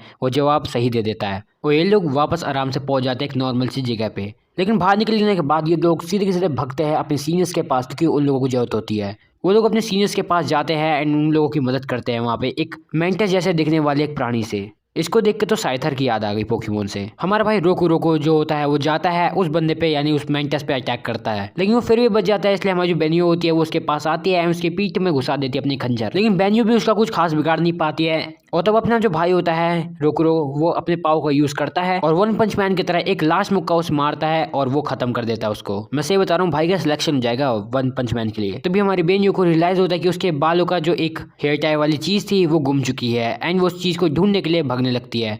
वो उस चीज को हर इधर उधर ढूंढ रही होती है एंड बताते हैं कि असल में वो चीज उसके भाई ने उसे दी थी और वो उस चीज को नहीं खो सकती है। वो इधर उधर भागने लगती है, लेकिन हमारा भाई जाता है घर पे और कहता है ये रहा तुम्हारा वो। और चीजें जो हमारी बेनियो होती है वो काफी ज्यादा खुश होती है और ब्लश मारती है। वहीं जब रात का सीन दिखाया जाता है ये लोग अपना खाना वाना खा लेते हैं, लेकिन जब ये दोनों को दोनों जा रहे होते हैं बस सोने को ही, तभी हमारा भाई बेनियो से उसके भाई के बारे में पूछने लगता है। और तभी जो बेनियो होते हैं वो अपने भाई के बारे में बताते हैं कि असल में ये दोनों के दोनों ट्विंस थे और बेनियो अपने भाई को अपने आइडल जैसा मानती थी और एक मेले में उसके भाई ने उसको ये हेयर टाई वाला चीज दी थी और बाद में कुछ सालों बाद उसके मॉम डैड का डिवोर्स डिवोर्स हो गया, जिसकी वजह से वो दोनों के दोनों अलग हो गए। और कुछ टाइम बाद हमारे बिन्नी को पता चलता है कि असल में उसका भाई जो है मारा जा चुका है अपने दोस्त को बचाते बचाते। और हमारा भाई भी बताता है अपने बारे में कि असल में वो बिना पेरेंट्स का है और बचपन से ही एग्जॉस्टेड है, क्योंकि इसी तरह वो पला बड़ा है एंड उसको इसी चीज के बारे में पता है। दोनों का बॉन्ड काफी ज्यादा स्ट्रॉन्ग हो चुका होता है, लेकिन बेड में नहीं। वहीं अगले दिन हमें दिखाया जाता है मायू जो होती है मिलने आई होती है वही रोकुरो से। हमारा भाई रोकुरो से सबको समझाता है कि भैया ये एक बंदे की चाल है जिसका नाम अरीमा है और उसी चालू बंदे की वजह से आज ये यहाँ पे है। हमारा भाई हमारे मायू को ये भी बताता है कि असल में फिर से एग्जॉस्टेड बन चुका है। मायू इस चीज को करने के लिए साफ ना मना करती है और कहती है कि नहीं, मैं तुम्हें फिर से उस पेन में नहीं देख सकती जैसे तुम्हें पहले देखा था। हमारा मायू जो होती है उसे साफ साफ मना कर रही होती है कि नहीं, तुम ऐसा नहीं कर सकते, तुम दोबारा एग्जॉस्टेड मत बनो। क्या होगा तो अगर तुम उसी पेन से दोबारा गुजरोगे या फिर ऐसी चीज से, मैं नहीं देख पाऊंगी। लेकिन हमारी जो बहन बीच में बोलने लगती है और कहती है कि नहीं देखो, इसकी पाव काफी ज्यादा काम की है और इसी की वजह से इसने काफी सारे लोगों को बचाया है, इवन मेरे को भी बचाया है। लेकिन जो मायू होती है वो फिर भी सेटिस्फाइड नहीं होती और कहती है कि नहीं, तुम इस चीज को छोड़ोगे और हमें रोको रोको ले लड़ने लगती है। लेकिन तभी हमारा जो भाई होता है उसे कहता है देखो, उसे पता क्या कि क्या होने वाला है और उसके पास लेकिन एक ही जिंदगी है, तो वो ऐसी बैठा नहीं रहना चाहता है एंड इसलिए उसने सोच समझ के डिसाइड किया कि वो इस चीज को दोबारा करेगा। तभी हमें जो मायू होती है वहाँ से रोते हुए वहाँ से भग जाती है। जो रास्ते में जा रहे होते हैं उसे याद आती है पुरानी यादें, जब हमारा जो भाई होता है वो काफी ज्यादा रो रहा होता है, पेन में होता है। और समझो हमारी मायू होती है वो हमारे भाई के पास जाती है, उसको थोड़ा और उसे अच्छा फील कराने की कोशिश करती है। लेकिन जब हमारी मायू जाहिर होती है उसे मिरर पे एक रिफ्लेक्शन दिखती है, हालांकि जब वो देखे तो उसे नहीं दिखती है।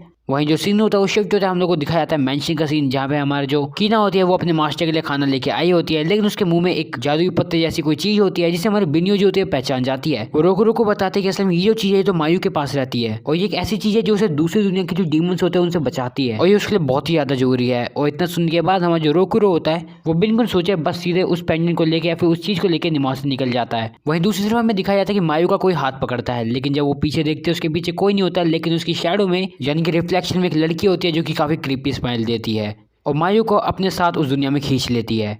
हमारी मायू काफी ज्यादा डर चुकी होती है और अपने आप को एक ऐसी जगह पे पाती है जो कि काफी ज्यादा खतरनाक लग रही होती है उसे, बिल्कुल ही अनजान और डरावनी सी। हमें वहाँ पे वही छोटी सी बच्ची भी दिखाई जाती है जो कि बाद में बड़ी होकर एक दानव जैसी बन जाती है, एक बड़ी दानव जो कि अपने टेंटिकल्स का यूज करती है और हमारी मायू को काफी गलत तरीके से पकड़ लेती है। हमारी मायू को काफी ज्यादा रोना आ रहा होता है क्योंकि भाई अब उसके साथ क्या होने वाला है उसको खुद पता है। वो जो लड़की होती है वो हमारी मायू को बस खाने ही वाली होती है। वहीं दूसरी तरफ हमारी जो मायू होती है वो कह रही होती है भैया अब तो लग रहा है हो गए खत्म। तभी सुपरमैन की तरह हमारा भाई आता है और उस डीमन को एक चाटा या फिर एक मुक्का पेलता है और वो मुक्का काफी होता है हमारी मायू को उसके हाथ से छुड़ाने के लिए। हमारा भाई मायू को बचा लेता है एंड उससे पूछता है कि क्या वो ठीक है और उसे बोलता है अब कोई चिंता करने वाली बात नहीं क्योंकि अब मैं यहाँ पे हूँ, वो तुम्हें बचा लूंगा। मायू काफी ज्यादा थक चुकी होती है एंड वो वहाँ पे बेहोश हो जाती है। हमारा भाई उस डीमन को कहता है जो कि उसके सामने ज्यादा ही चौड़ा हो रहा होता है, हाँ भाई फालतू बोलेगा, अब बताता हूँ तेरे को। वहीं जो बहनी होती है उसे कहती है कि देखो तुम एक काम करो, मायू के पास जाओ, मैं इसे संभालती हूँ। लेकिन अपना भाई साफ साफ मना कर देता है और कहता है नहीं बिल्कुल नहीं, मैं इसे संभालूंगा। और इसी बात पर दोनों को दोनों उस बंदे पे अटैक करना शुरू कर देता है, उस डीमन पे एक साथ। लेकिन वो किसी भी अटैक किसी काम के नहीं होते और ये अभी तक की सबसे स्ट्रॉन्गेस्ट टाइगर उन्हें मिली होती है। वो लोग बस एक प्लान सोच ही रहे होते हैं कि आखिर से कैसे हराना है, लेकिन तभी उसके ऊपर काफी सारे स्लैश होते हैं एंड वो मर जाती है। ये लोग सोचते हैं कि आखिर ये क्या हो गया, किसने किया आखिर ये। और तभी हम लोगों को दिखाया जाता है शिगन को जो कि असल में एक और गार्डियन है। शिगन रोकू को कहता है कि क्या ये तुम्हारे लिए आसान काम नहीं था एंड वो जाके देखता है कि आखिर मायू ठीक है कि नहीं। और वो जो बंदा होता है यानी कि शिगन जो होता है हमारे भाई के पास जाता है और उसे काफी ज्यादा परेशान करना शुरू कर देता है। हम लोगों को पता चलता है कि असल में ये जो बंदा है इसका नाम है शिगन और ये वो जो गार्डियंस है उनमें से एक है। एंड सिर्फ ये इतना ही नहीं बल्कि ये जो बंदा है ये मायू के पिताश्री भी है और हमारे रोकू और रियो के मास्टर भी है। सेगन रोकू को पनिश करता है और कहता है हाँ भाई मैंने सुना है कि एक्सोर्सिस्ट की जॉब जो है दोबारा करने वाले हो, क्या हो गया, दोबारा जॉब पे आने का कैसे सोचा, क्या तुम सच में चाहते हो कि तुम एक एक्सोर्सिस्ट बनो। और ऐसे ही काफी सारे सवाल करता है वो हमारे भाई से, लेकिन हमारा भाई उसे कहता है उसे कोई भी फर्क नहीं पड़ता है स्ट्रॉन्गेस्ट बनने से या फिर इसे किसी और चीज से, वो बस अपने आसपास के जितने भी लोग हैं उन सबको प्रोटेक्ट करना चाहता है और कुछ नहीं। और इतना कहने के बाद साइगमन जो होता है उसे एक दे मारता है और कहता है अच्छा बेटा फालतू बोलेगा, आजा फिर कर लेते हैं 1v1। सेगन रोकू को बोलता है कि देखो 1v1 करते हैं और याद रखना कि अगर तुम मेरे पे अटैक करने वाले हो तो बेशक तुम्हें मेरे को मारने की इंटेंशन रखनी पड़ेगी, वरना तुम जीतने के बिल्कुल भी लायक नहीं रहोगे। असल में सेगन ये देखना चाहता था कि क्या उसके स्टूडेंट में इतना गट्स अभी भी है कि भाई वो आए और उससे बात करे या फिर उसकी धमकियों से वो डर जाएगा और पीछे हट जाएगा। इवन जो हमारा वो बंदा होता है सेगन वो कहता है मैं पीछे बिल्कुल नहीं हटने वाला हूँ, तो देख लो ना तुम। लेकिन इन दी एंड इन दोनों के बीच जो बैटल होती है वो शुरू हो जाती है और हमारा जो सेगन होता है वो अपने बुलेट अटैक का यूज करता है, लेकिन रोकू सभी अटैक से बच जाता है। हालांकि ये जो अटैक होता है बुलेट वाला ये सेम रोकू जैसा लगता है, पर बैनियो से साफ साफ समझ जाते हैं कि ये बिल्कुल भी उसके ऐसा नहीं है, इसके अंदर का जो मैजिक है वो अलग ही लेवल का है। रोकू एक बड़े बुलेट को शूट करता है, लेकिन हमारा जो सेगन होता है कहता है साइज मैटर नहीं करता, एंड इतने में ही अपना एक छोटा सा बुलेट फायर करता है जो कि उसके पूरे पत्थर को तोड़ देता है। वहीं अपना जो भाई होता है तैयार होता है और मुक्का मारने के लिए आता है, लेकिन अपना भाई यानी सेगन रोकू के अटैक को साफ साफ रोक लेता है एंड उसके पंच को भी, और उसके अटैक वाले उस मैजिकल पत्ते को भी ले लेता है। सेगन रोकू को कहता है कि तुम्हारा कोई इंटेंशन है ही नहीं मारने का, क्यों? और वो बंदा और भी काफी सारे भाषण पेलने लगता है जिसकी वजह से सुनने का कोई फायदा तो है नहीं।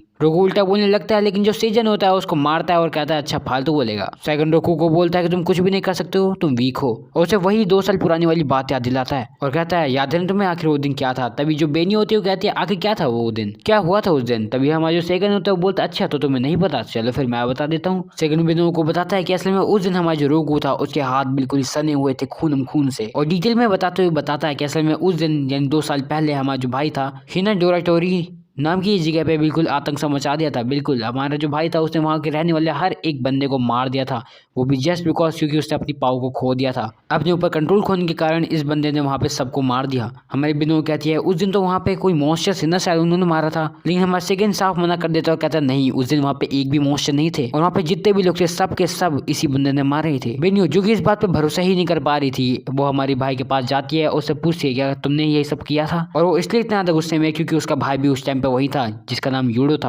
हमारा भाई जो कि उसके आंखों में आंखें डाल के उससे बात भी नहीं कर पा रहा था उस टाइम। बीच में सेगन बोलता है कि क्या तुम्हें याद नहीं, यूडो वही बंदा जो तुम्हारा चाइल्डहुड फ्रेंड था वही असल में इसका भाई था। और इस चीज को सुनने के बाद हमारा जो भाई होता है वो ऑफ कोर्स बेनो के इतने ज्यादा पूछने के बाद मान ही लेता है कि हाँ सच में उसने ये काम किया था। सेगन ने अभी तक जो भी कुछ बोला है वो सच ही बोला है और वो इस बात को एक्सेप्ट करता है। इतना सुनने के बाद हमारी जो बेनो होती है वो काफी गुस्से में होती है, इवन अपनी तलवार उठा लेती है और कहती है मेरे साथ 1v1 करो अभी। लेकिन हमारा जो भाई होता है वो उस पर अटैक किया, आंखें भी नहीं उठा पा रहा था। हमारे सेगन हमारी बिनो की तलवार नीचे कराता है, लेकिन जब वो बात कह रहे होते हैं तभी उन्हें एक आवाज सुनाई देती है और हमें एक दिखाया जाता है बंदा, वही स्कार्फ वाला बंदा जिसकी आवाज हमें रुकू को भी बहुत ज्यादा सुनी सुनी लग रही होती है। और हम लोग को देखने को मिलता है ये और कोई नहीं बल्कि यूडो है। यूडो अपने सर के कपड़े को हटाता है और दिखाता है उसके अपने नीले बाल, जिससे ऑफकोर्स हमारी जो बहन होती है बिनो उसको साफ हो जाता है कि असल में उसका ही भाई है और कोई नहीं।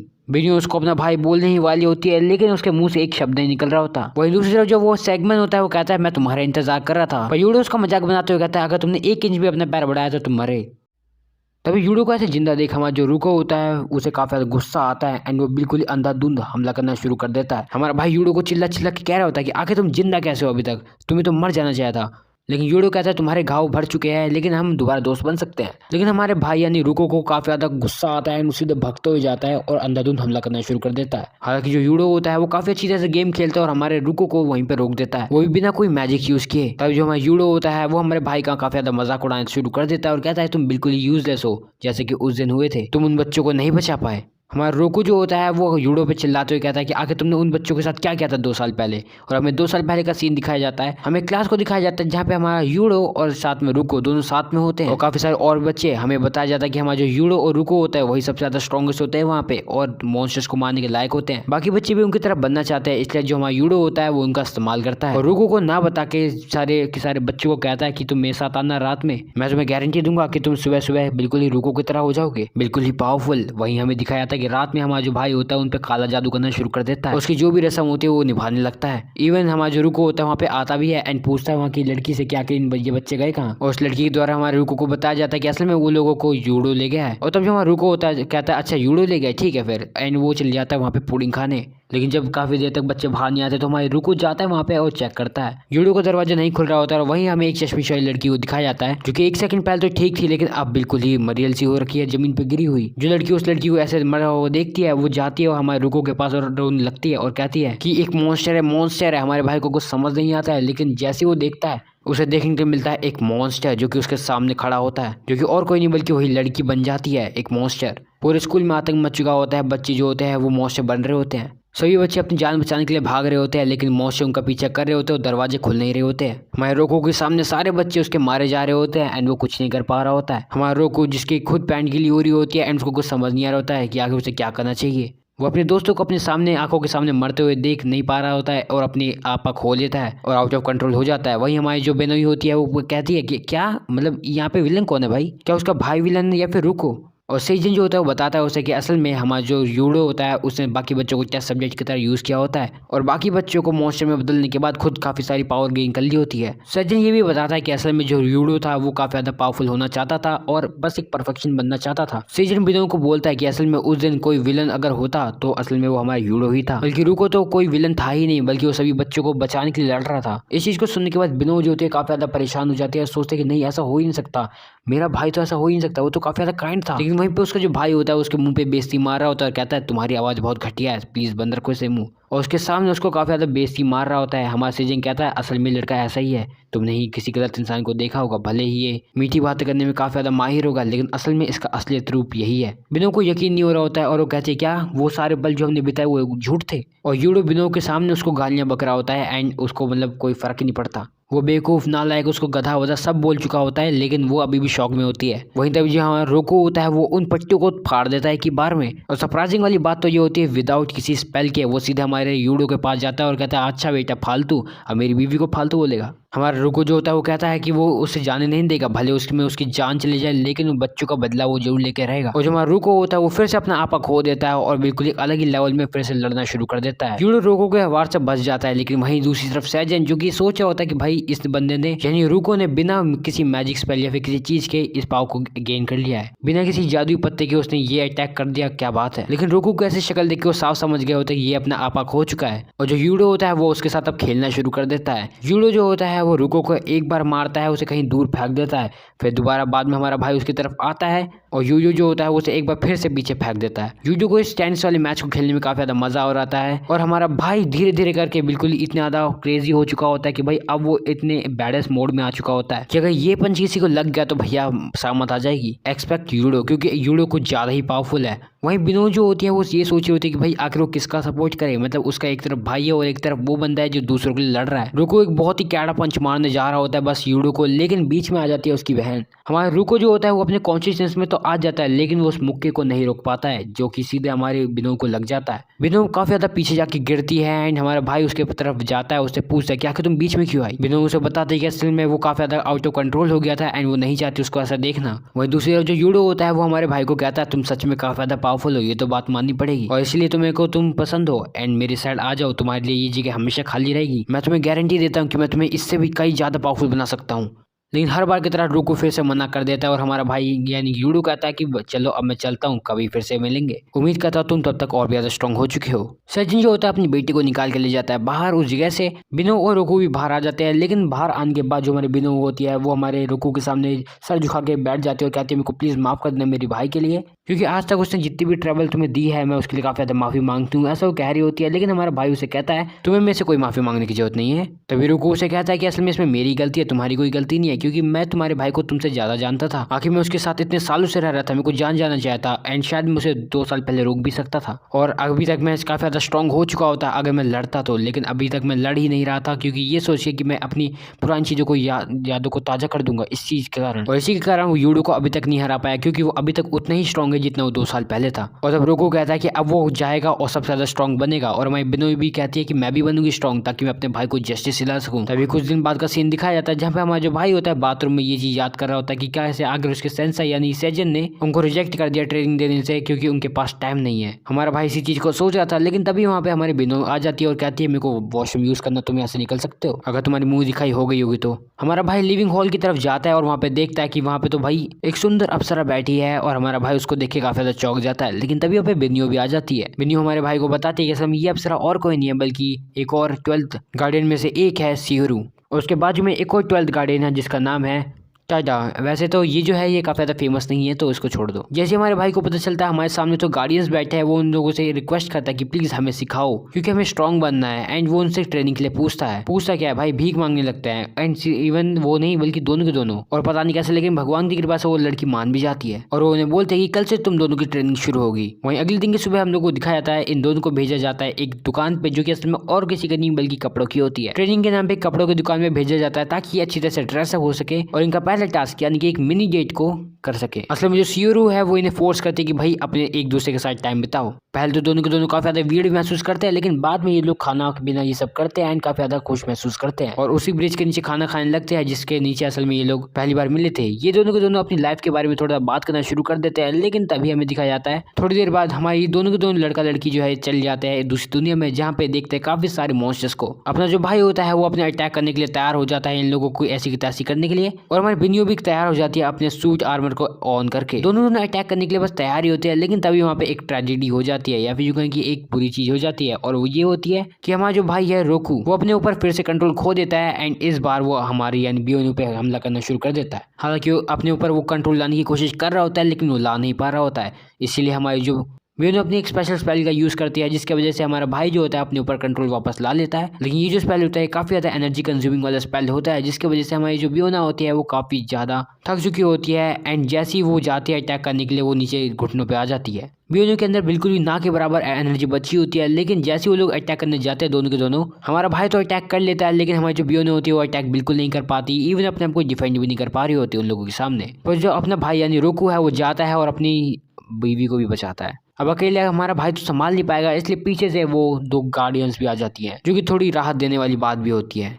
सायूरू और ताड़ा दोनों के दोनों वहाँ पे आ जाती है, जहाँ पे असल में जो सायूरी होती है उसकी पावर काफ़ी ज़्यादा अलग होती है, क्योंकि इस बंदे की जो पावर है ये बिल्कुल अनदर लेवल है और ऐसा लगता है जैसे अमेरिकन ब्रीथिंग का यूज़ कर रही है। मतलब बंदूक ऐसे निकलती है भाई क्या ही बताएं। मतलब भाई एक लड़की ने पूरी स्वॉर्ड पे क्लच मार दिया है एंड भाई क्या ही बताएं। इतने सारे जो वहाँ पे मॉन्स्टर होते हैं बस देख रहे होते हैं, तमाशा देखने आए होते हैं, एक भी बंदा अटैक नहीं कर रहा होता। और भाई ये जो लड़की होती है सायूरी भाई ये हर तरह की जेन गन निकाल रही होती है। अब इस लड़की का बस चले तो ये AKM भी निकाल देगी भाई, इसका कोई भरोसा नहीं है। जितनी बंदूकें भाई एक फ्री फायर में बंदा नहीं बदलता होगा, ये लड़की तो भाई उतनी जल्दी तो बस इसकी रिलोड ही होती है। मतलब ये लड़की तो अपने साथ पूरा स्टॉक लेके घूमती है, AWM हो या मशीन गन दोनों है भाई इस पे। सही बताऊं तो आखिर भाई क्या कर रही है कीड़े मकोड़े भी मतलब अलग ही। और ऊपर से वो जो बिल्ली वाली लड़की होती है भाई वो तो भाई अलग ही पावर यूज कर रही होती है। हमारी बिन्नू जो होती है हमारे मेन कैरेक्टर को बताते हैं कि भाई ये जो लड़की है इसकी पावर के बारे में किसी को नहीं पता, पर ये सबसे स्ट्रॉन्गर में से एक है। एंड ऑफ कोर्स क्यों है, क्योंकि ये पाद मारती है। मुझे तो लग रहा था उन लोगों के सामने हग रही होगी, अगर तुम लोग उसके पोस्ट को देखा हो तो तुम्हें पता होगा।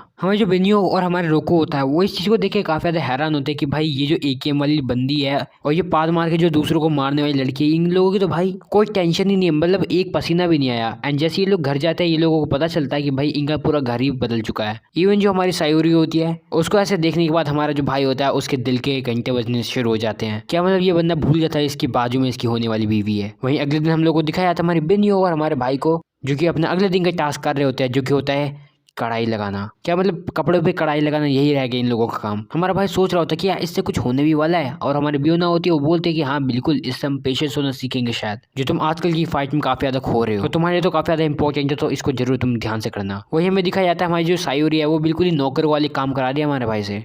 कभी चाय मंगाना, कभी चाय के साथ बिस्कुट मंगाना, कभी कभी पूरा का पूरा नाश्ता ही लगवा देना, कुछ भी करा सकती है लड़की। ट्रेनिंग के नाम पे मजदूरी करा रही है लोगों से। अब अगर चाय कॉफी कम था तो अब भाई ये हमारे मेन कैरेक्टर से भाई ये कंधे की दबवा रही है, मतलब कोई सेंस है इस बात का। और जब वो कंधे दबवा रहा है तो वो लड़की कह रही है भाई तुम्हारे हाथों में जान ही नहीं है। तभी हमारा भाई जो होता है अपने आपा खो रहा होता है, और हमारी जो लड़की सायूरी होती है वो कहती है कि मैं तुम्हें किसी भी तरह की ट्रेनिंग करा दूँ, किसी काम की नहीं रहेगी जब तक तुम दोनों अपने आप को एक दूसरे को मतलब अच्छी तरह से नहीं जान पाओगे। तुम लोग भले ही अपने एक दूसरे को ऐसे जानते होंगे, लेकिन क्या तुम लोग अपने एक दूसरे की फीलिंग्स को जानते हो? क्या तुम एक दूसरे की मन की बात जानते हो?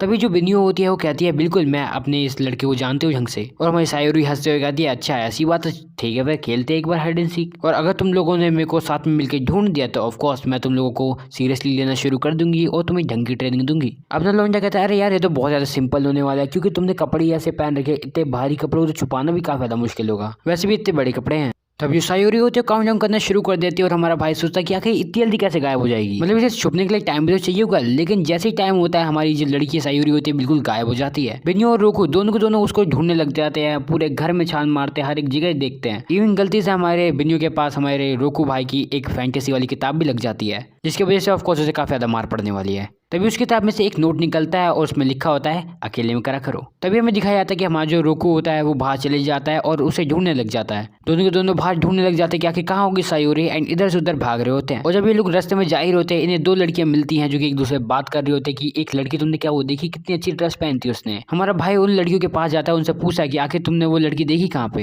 एंड उन लड़कियों के कहने पे हमारा जो भाई होता है वो आ जाता है रेस्टोरेंट में देखने के लिए। वहाँ पे हमारे बिनियो को देखने के लिए मिलती है एक कप ऑफ टी जिसपे लिपस्टिक का साइन होता है। तो ऑफकोर्स बिनियो समझ जाते कि वो यहाँ पे आई थी, लेकिन उसके बाद जब वो वेटर से पूछे तो उसे पता चलता है कि असल में सायूरी यहाँ से अभी अभी गई है, वो भी एक क्लोथिंग स्टोर पे। क्लोथिंग स्टोर वाले कहते हैं वो अभी अभी यहाँ से निकली है और बताते हैं कि असल में वो अभी अभी एक टी शॉप में गई है। टी शॉप वाले बताते हैं अरे भैया भैया आपने क्या मिस कर दिया, अभी अभी गई है वहाँ से एक रेस्टोरेंट में। तभी जैसे वो रेस्टोरेंट में जाते हैं, रेस्टोरेंट वाला कहता है अच्छा आप वो सायूरी के दोस्त है क्या, और थोड़ी सी उन लोगों से बातें करने लगता है। लेकिन अपना भाई कहता है अरे सीधे सीधे बता कहाँ गई है वो। लेकिन वो बंदा कहता है नहीं उनका तो पता नहीं, लेकिन वो पैसे छोड़ गई तो आप उनके पैसे देंगे।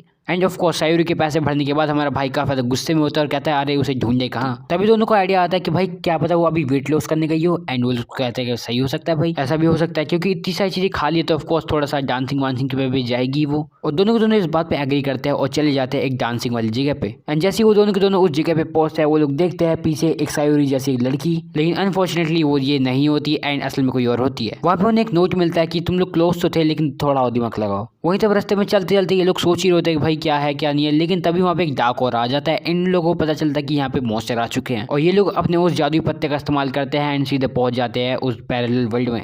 दूसरी दुनिया में पहुंचने के बाद ये लोग देखते हैं कि वहाँ पे असल में एक ऑक्टोपस जैसा बड़ा एक दानव सा है। अभी जो ऑक्टोपस होता है ज्यादा बड़ी बात नहीं होती है, ऑफकोर्स काफी ज्यादा इजी होता है इसे हराना।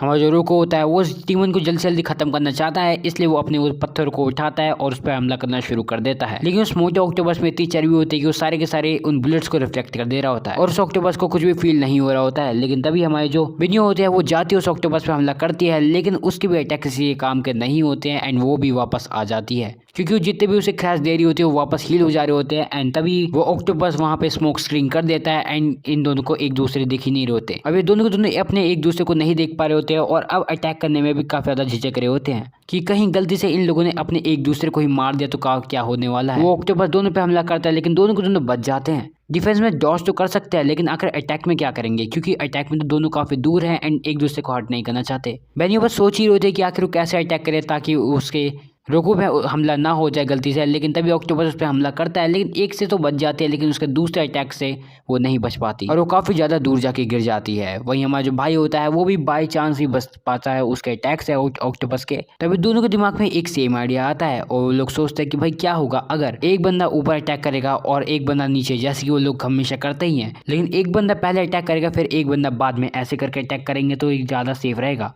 दोनों अपने एक दूसरे को चार्ज कर लेते हैं एंड सीधे फिर हमला करना शुरू कर देते हैं। स्टार्टिंग करता है हमारा भाई जो कि सीधे जाता है और एक सीधे मुक्का मारता है उस ऑक्टोपस को। बेनियो भी जाती है और समझ जाती है कि भैया अब मेरा वक्त है एंड वो जाती है और उस ऑक्टोपस की टांगे काटना शुरू कर देती है।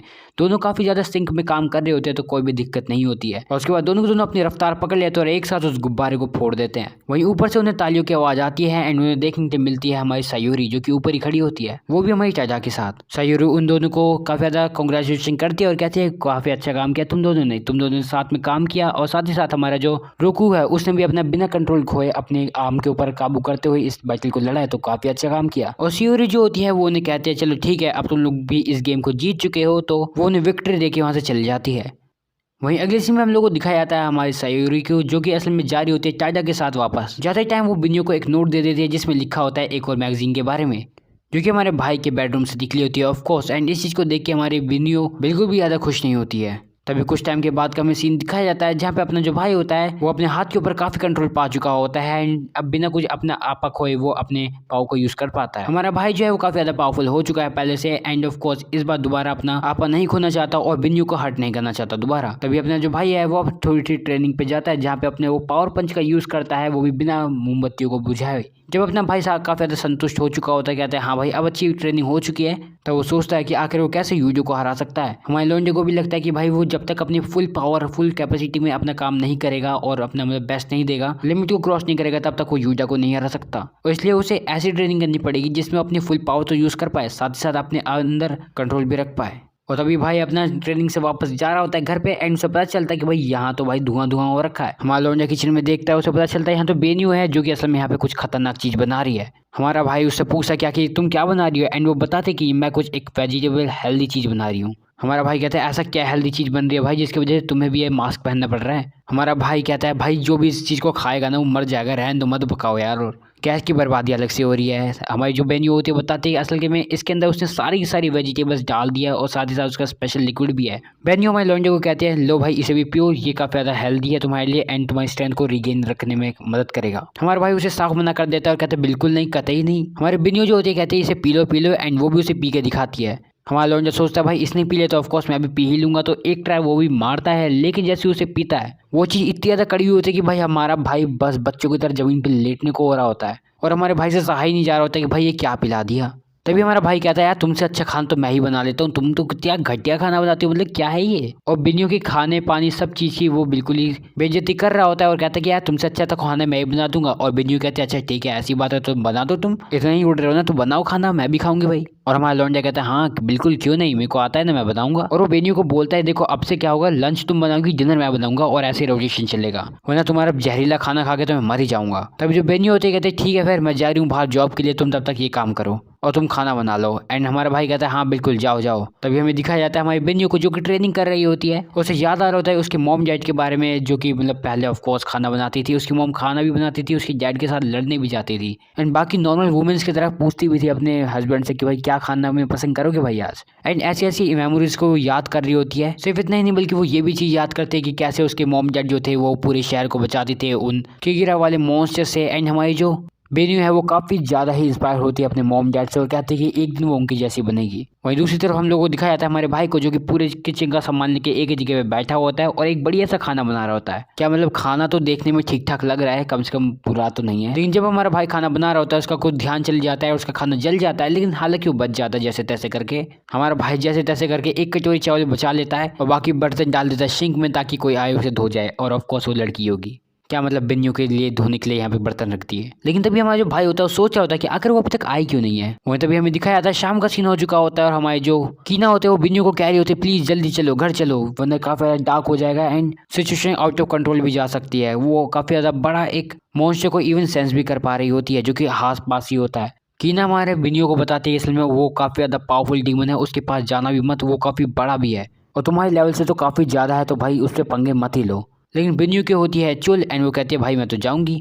वहीं अपना भाई जो कि उसी ब्रिज के नीचे लेके आया होता है वो एक कटोरी चावल बिन्यू को ढूंढते ढूंढते कि भाई बिन्यू होगी यहीं कहीं आसपास, उसके साथ में बैठ के खाऊंगा। लेकिन उसे याद आता है कहीं क्या पता अगर वो जॉगिंग पे नहीं है तो ऑफकोर्स वो किसी मॉन्स्टर को मार रही होगी। और बिल्कुल ऐसा ही होता है, हमारी जो बिन्यू होती है वो एक मॉन्स्टर एक क्लोजेस्ट मॉन्स्टर के सामने खड़ी होती है। कीना जो होती है काफी ज्यादा डर रही होती है, वो कहती है प्लीज यहाँ से भाग जाओ यार ये काफी ज्यादा खतरनाक है। लेकिन जो हमारी बिन्यू है वो उसके सामने से नहीं हटती है एंड जैसे वो क्लोसिस पर अटैक करता है वो उछलती है और जैसे तैसे करके उस क्लोसिस को मारती है, लेकिन वो एकदम से फट जाता है। हमारी बिन्यू जैसी जमीन पे गिरी हुई होती है उसके सामने आती है एक डीमन जो कि उसे मारती है लात। पहले हमारी बिन्यू सोचती है कहीं ये कोई सोसेस तो नहीं है, लेकिन बाद में जब वो उसके सामने आती है उसे कहती है क्या तुम ट्विन स्टार के बारे में कुछ भी जानती हो, अगर जानते हो तो जल्द से जल्द बताओ, 10 सेकंड है तुम्हारे पास। एंड उसको ऑप्शन देना शुरू कर देती है, वो उसको 2 से 3 ऑप्शन देती है जिसमें वो कहती है हाँ अगर तुम्हें पता है एंड लेकिन तुम मेरे को बताना नहीं चाहती तो फिर मैं तुम्हें मारूंगी, एंड अगर तुम्हें पता है और अगर तुमने मेरे को नहीं बताया फिर भी मैं तुम्हें मारूंगी। मतलब काफ़ी अजीब गरीब वो उसको ऑप्शन देती है। लेकिन हमारी बियोने को अपनी कुछ मेमोरीज याद आने लगती है पुरानी, जहाँ पे उसे याद आता है कि सेम यही मतलब कुछ ऑप्शन वाला जो खेल है वो बचपन में उसके साथ हो चुका है जब उसको उसकी मॉम और डैड के बदले ऑप्शन दिया जा रहा था। और बियो को ऑप्शन दिए जा रहे होते हैं कि क्या वो अपनी डैड को बचाएगी या फिर मॉम को बचाएगी, और उसके पास 10 सेकंड होते हैं। लेकिन इस बार वो बिना कुछ सोचे समझे बस उस पर अटैक कर देती है, वो भी उसका नाम चिल्लाते हुए कैमुए। इवन वो जो डीमन होता है वो भी काफी ज्यादा शॉक हो जाता है और कहता है आखिर से मेरा नाम कैसे पता। लेकिन हमारी जो बिन्यू होती है वो उस पर हमला कर देती है, हालांकि वो जो डीमन होते हैं वो उससे बच जाते हैं, लेकिन हमारी जो बिन्यू होती है उस पर फिर से स्लाइटिंग स्पीड में अटैक करना शुरू कर देती है। हमारी बिन्यू एक अच्छा सा ओपनिंग ढूंढ रही होती है एंड तभी उस डीमन से पूछती भी है क्या तुम्हें याद है 6 साल पहले जो तूने एग्जॉर्सिस्ट को मारा था वो एक कपल थे। लेकिन जैसे वो मना कर देती है उसे याद नहीं है एंड तभी हमारी जो बिन्यू होती है उस पर अटैक करती है। लेकिन एक गुस्से के चलते हमारी जो डीमन होती है उसकी तलवार तोड़ देती है और हमारी जो बिन्यू है वो काफी दूर जाके गिरती है। वो डीमन बिन्यू को कहती है कि उसे बिल्कुल भी याद नहीं किया कि उसने कितने कीड़ों पे पहले पैर रखा है। वो इतना कहते कहते वो उसका आर्मर भी तोड़ देती है, उसकी टांगे भी तोड़ देती है और वो डीमन उसे बोलते हैं कि क्या तुम अपनी मॉम डैड का बदला लेने की सोच रही थी मेरे से इतने टाइम से? अगर यही तुम्हारी स्ट्रेंथ है, अगर सिर्फ इतना ही तुम्हें आता है, तो तुम सोच लो कि तुम कभी भी ऐसा नहीं कर पाओगी। तभी वो जो डीमन होती है वो कहती है, तो अच्छा तो अब ये बताओ कि तुम्हारे मॉम डैड के बाद अब तुम कैसे मरना चाहोगी? एंड उसके सर पे वो पैर रख देती है और हमारे बिनियो को 2 ऑप्शन देती है और कहती है ये कि तुम कैसे मरना चाहोगी, अपनी मॉम डैड की तरह क्रश होना चाहोगी या फिर जमीन पे ही अपना सर देना चाहोगी। वहीं जो हमारे बिनियो होते हैं वो याद कर रहे होते हैं अपने उस फ्यूनरल वाले दिन को, जहाँ पे वो अपनी मॉम डैड को कहती है कि वो बदला लेगी उनकी मौत का, लेकिन वो कुछ नहीं कर पाती है एंड वहाँ पे रोने शुरू कर देती है। वो अपने ऊपर ही काफी ज्यादा गुस्सा कर रहे होते हैं, कहते हैं वो बिल्कुल ही यूजलेस थी, वो कुछ भी नहीं कर पाई, इवन वो एक ढंग का काम भी नहीं कर पाई। और कैंप का भी बस काउंटडाउन खत्म ही होने वाला होता है, तभी हमारा जो रोकू वहाँ पे आ जाता है और उस लड़की को एक मुक्का मार देता है और उसे दूर फेंक देता है। हमारा भाई हमारे बिनियो को कहता है कि देखो तुम्हें पता है ना हम एक टीम है, फिर भी तुम्हें अकेले लड़ने पे लगी रहती है। वो बिनियो को बोलता है देखो मैं तुम्हारे लिए खाना भी लाया हूँ और इससे पहले ठंडा हो जाए, चलो इसे खा लेते हैं। लेकिन ऑफकोर्स वो उस डिमन को बिना खत्म किए यहाँ से जा नहीं सकते थे और हमारे कैंप भी आती है और कहती है चलो ठीक है कोई बात नहीं, अब मैं दोनों को मार दूंगी। लेकिन जैसे उन दोनों की तरफ हमला करने आ रही होती है, ऊपर से एक चीज गिरती है उसको उसे स्टार्टिंग वाले डीमन की, एंड ऑफ कोर्स इतने में टाइम मिल जाता है हमारे भाई को और वो बिनियो को वहाँ से लेकर निकल जाता है। और उसके बाद कहता है चलो इस चीज़ के बारे में हायर लोगों को बता देते हैं। लेकिन हमारी जो बिनियो होती है वो काफ़ी ज़्यादा इमोशनल हो जाती है और कहती है कि मैं इसे ऐसे ही जाने नहीं दूंगी, इसे मारना है मेरे को, इससे मेरे को बदला लेना है। हमारा भाई कहता है ऑफ कोर्स हम इससे बदला लेंगे, बिल्कुल हम इसे मारेंगे, दोनों साथ में मारेंगे, लेकिन अभी हमें पहले बड़े लोगों को बताना पड़ेगा इस चीज़ के बारे में। पर अभी जो मेन चीज़ है वो है कि सर्वाइव करना और आगे जाके और भी ज़्यादा स्ट्रॉन्ग बनना ताकि हम इसे हरा सकें। सो यार that's all for today. And अगर तुम लोगों को आज की वीडियो पसंद आए तो ऑफकोर्स वीडियो को लाइक कर देना, चैनल को सब्सक्राइब कर देना। बाकी मिलते हैं अब अगली वीडियो में। Until then, peace out.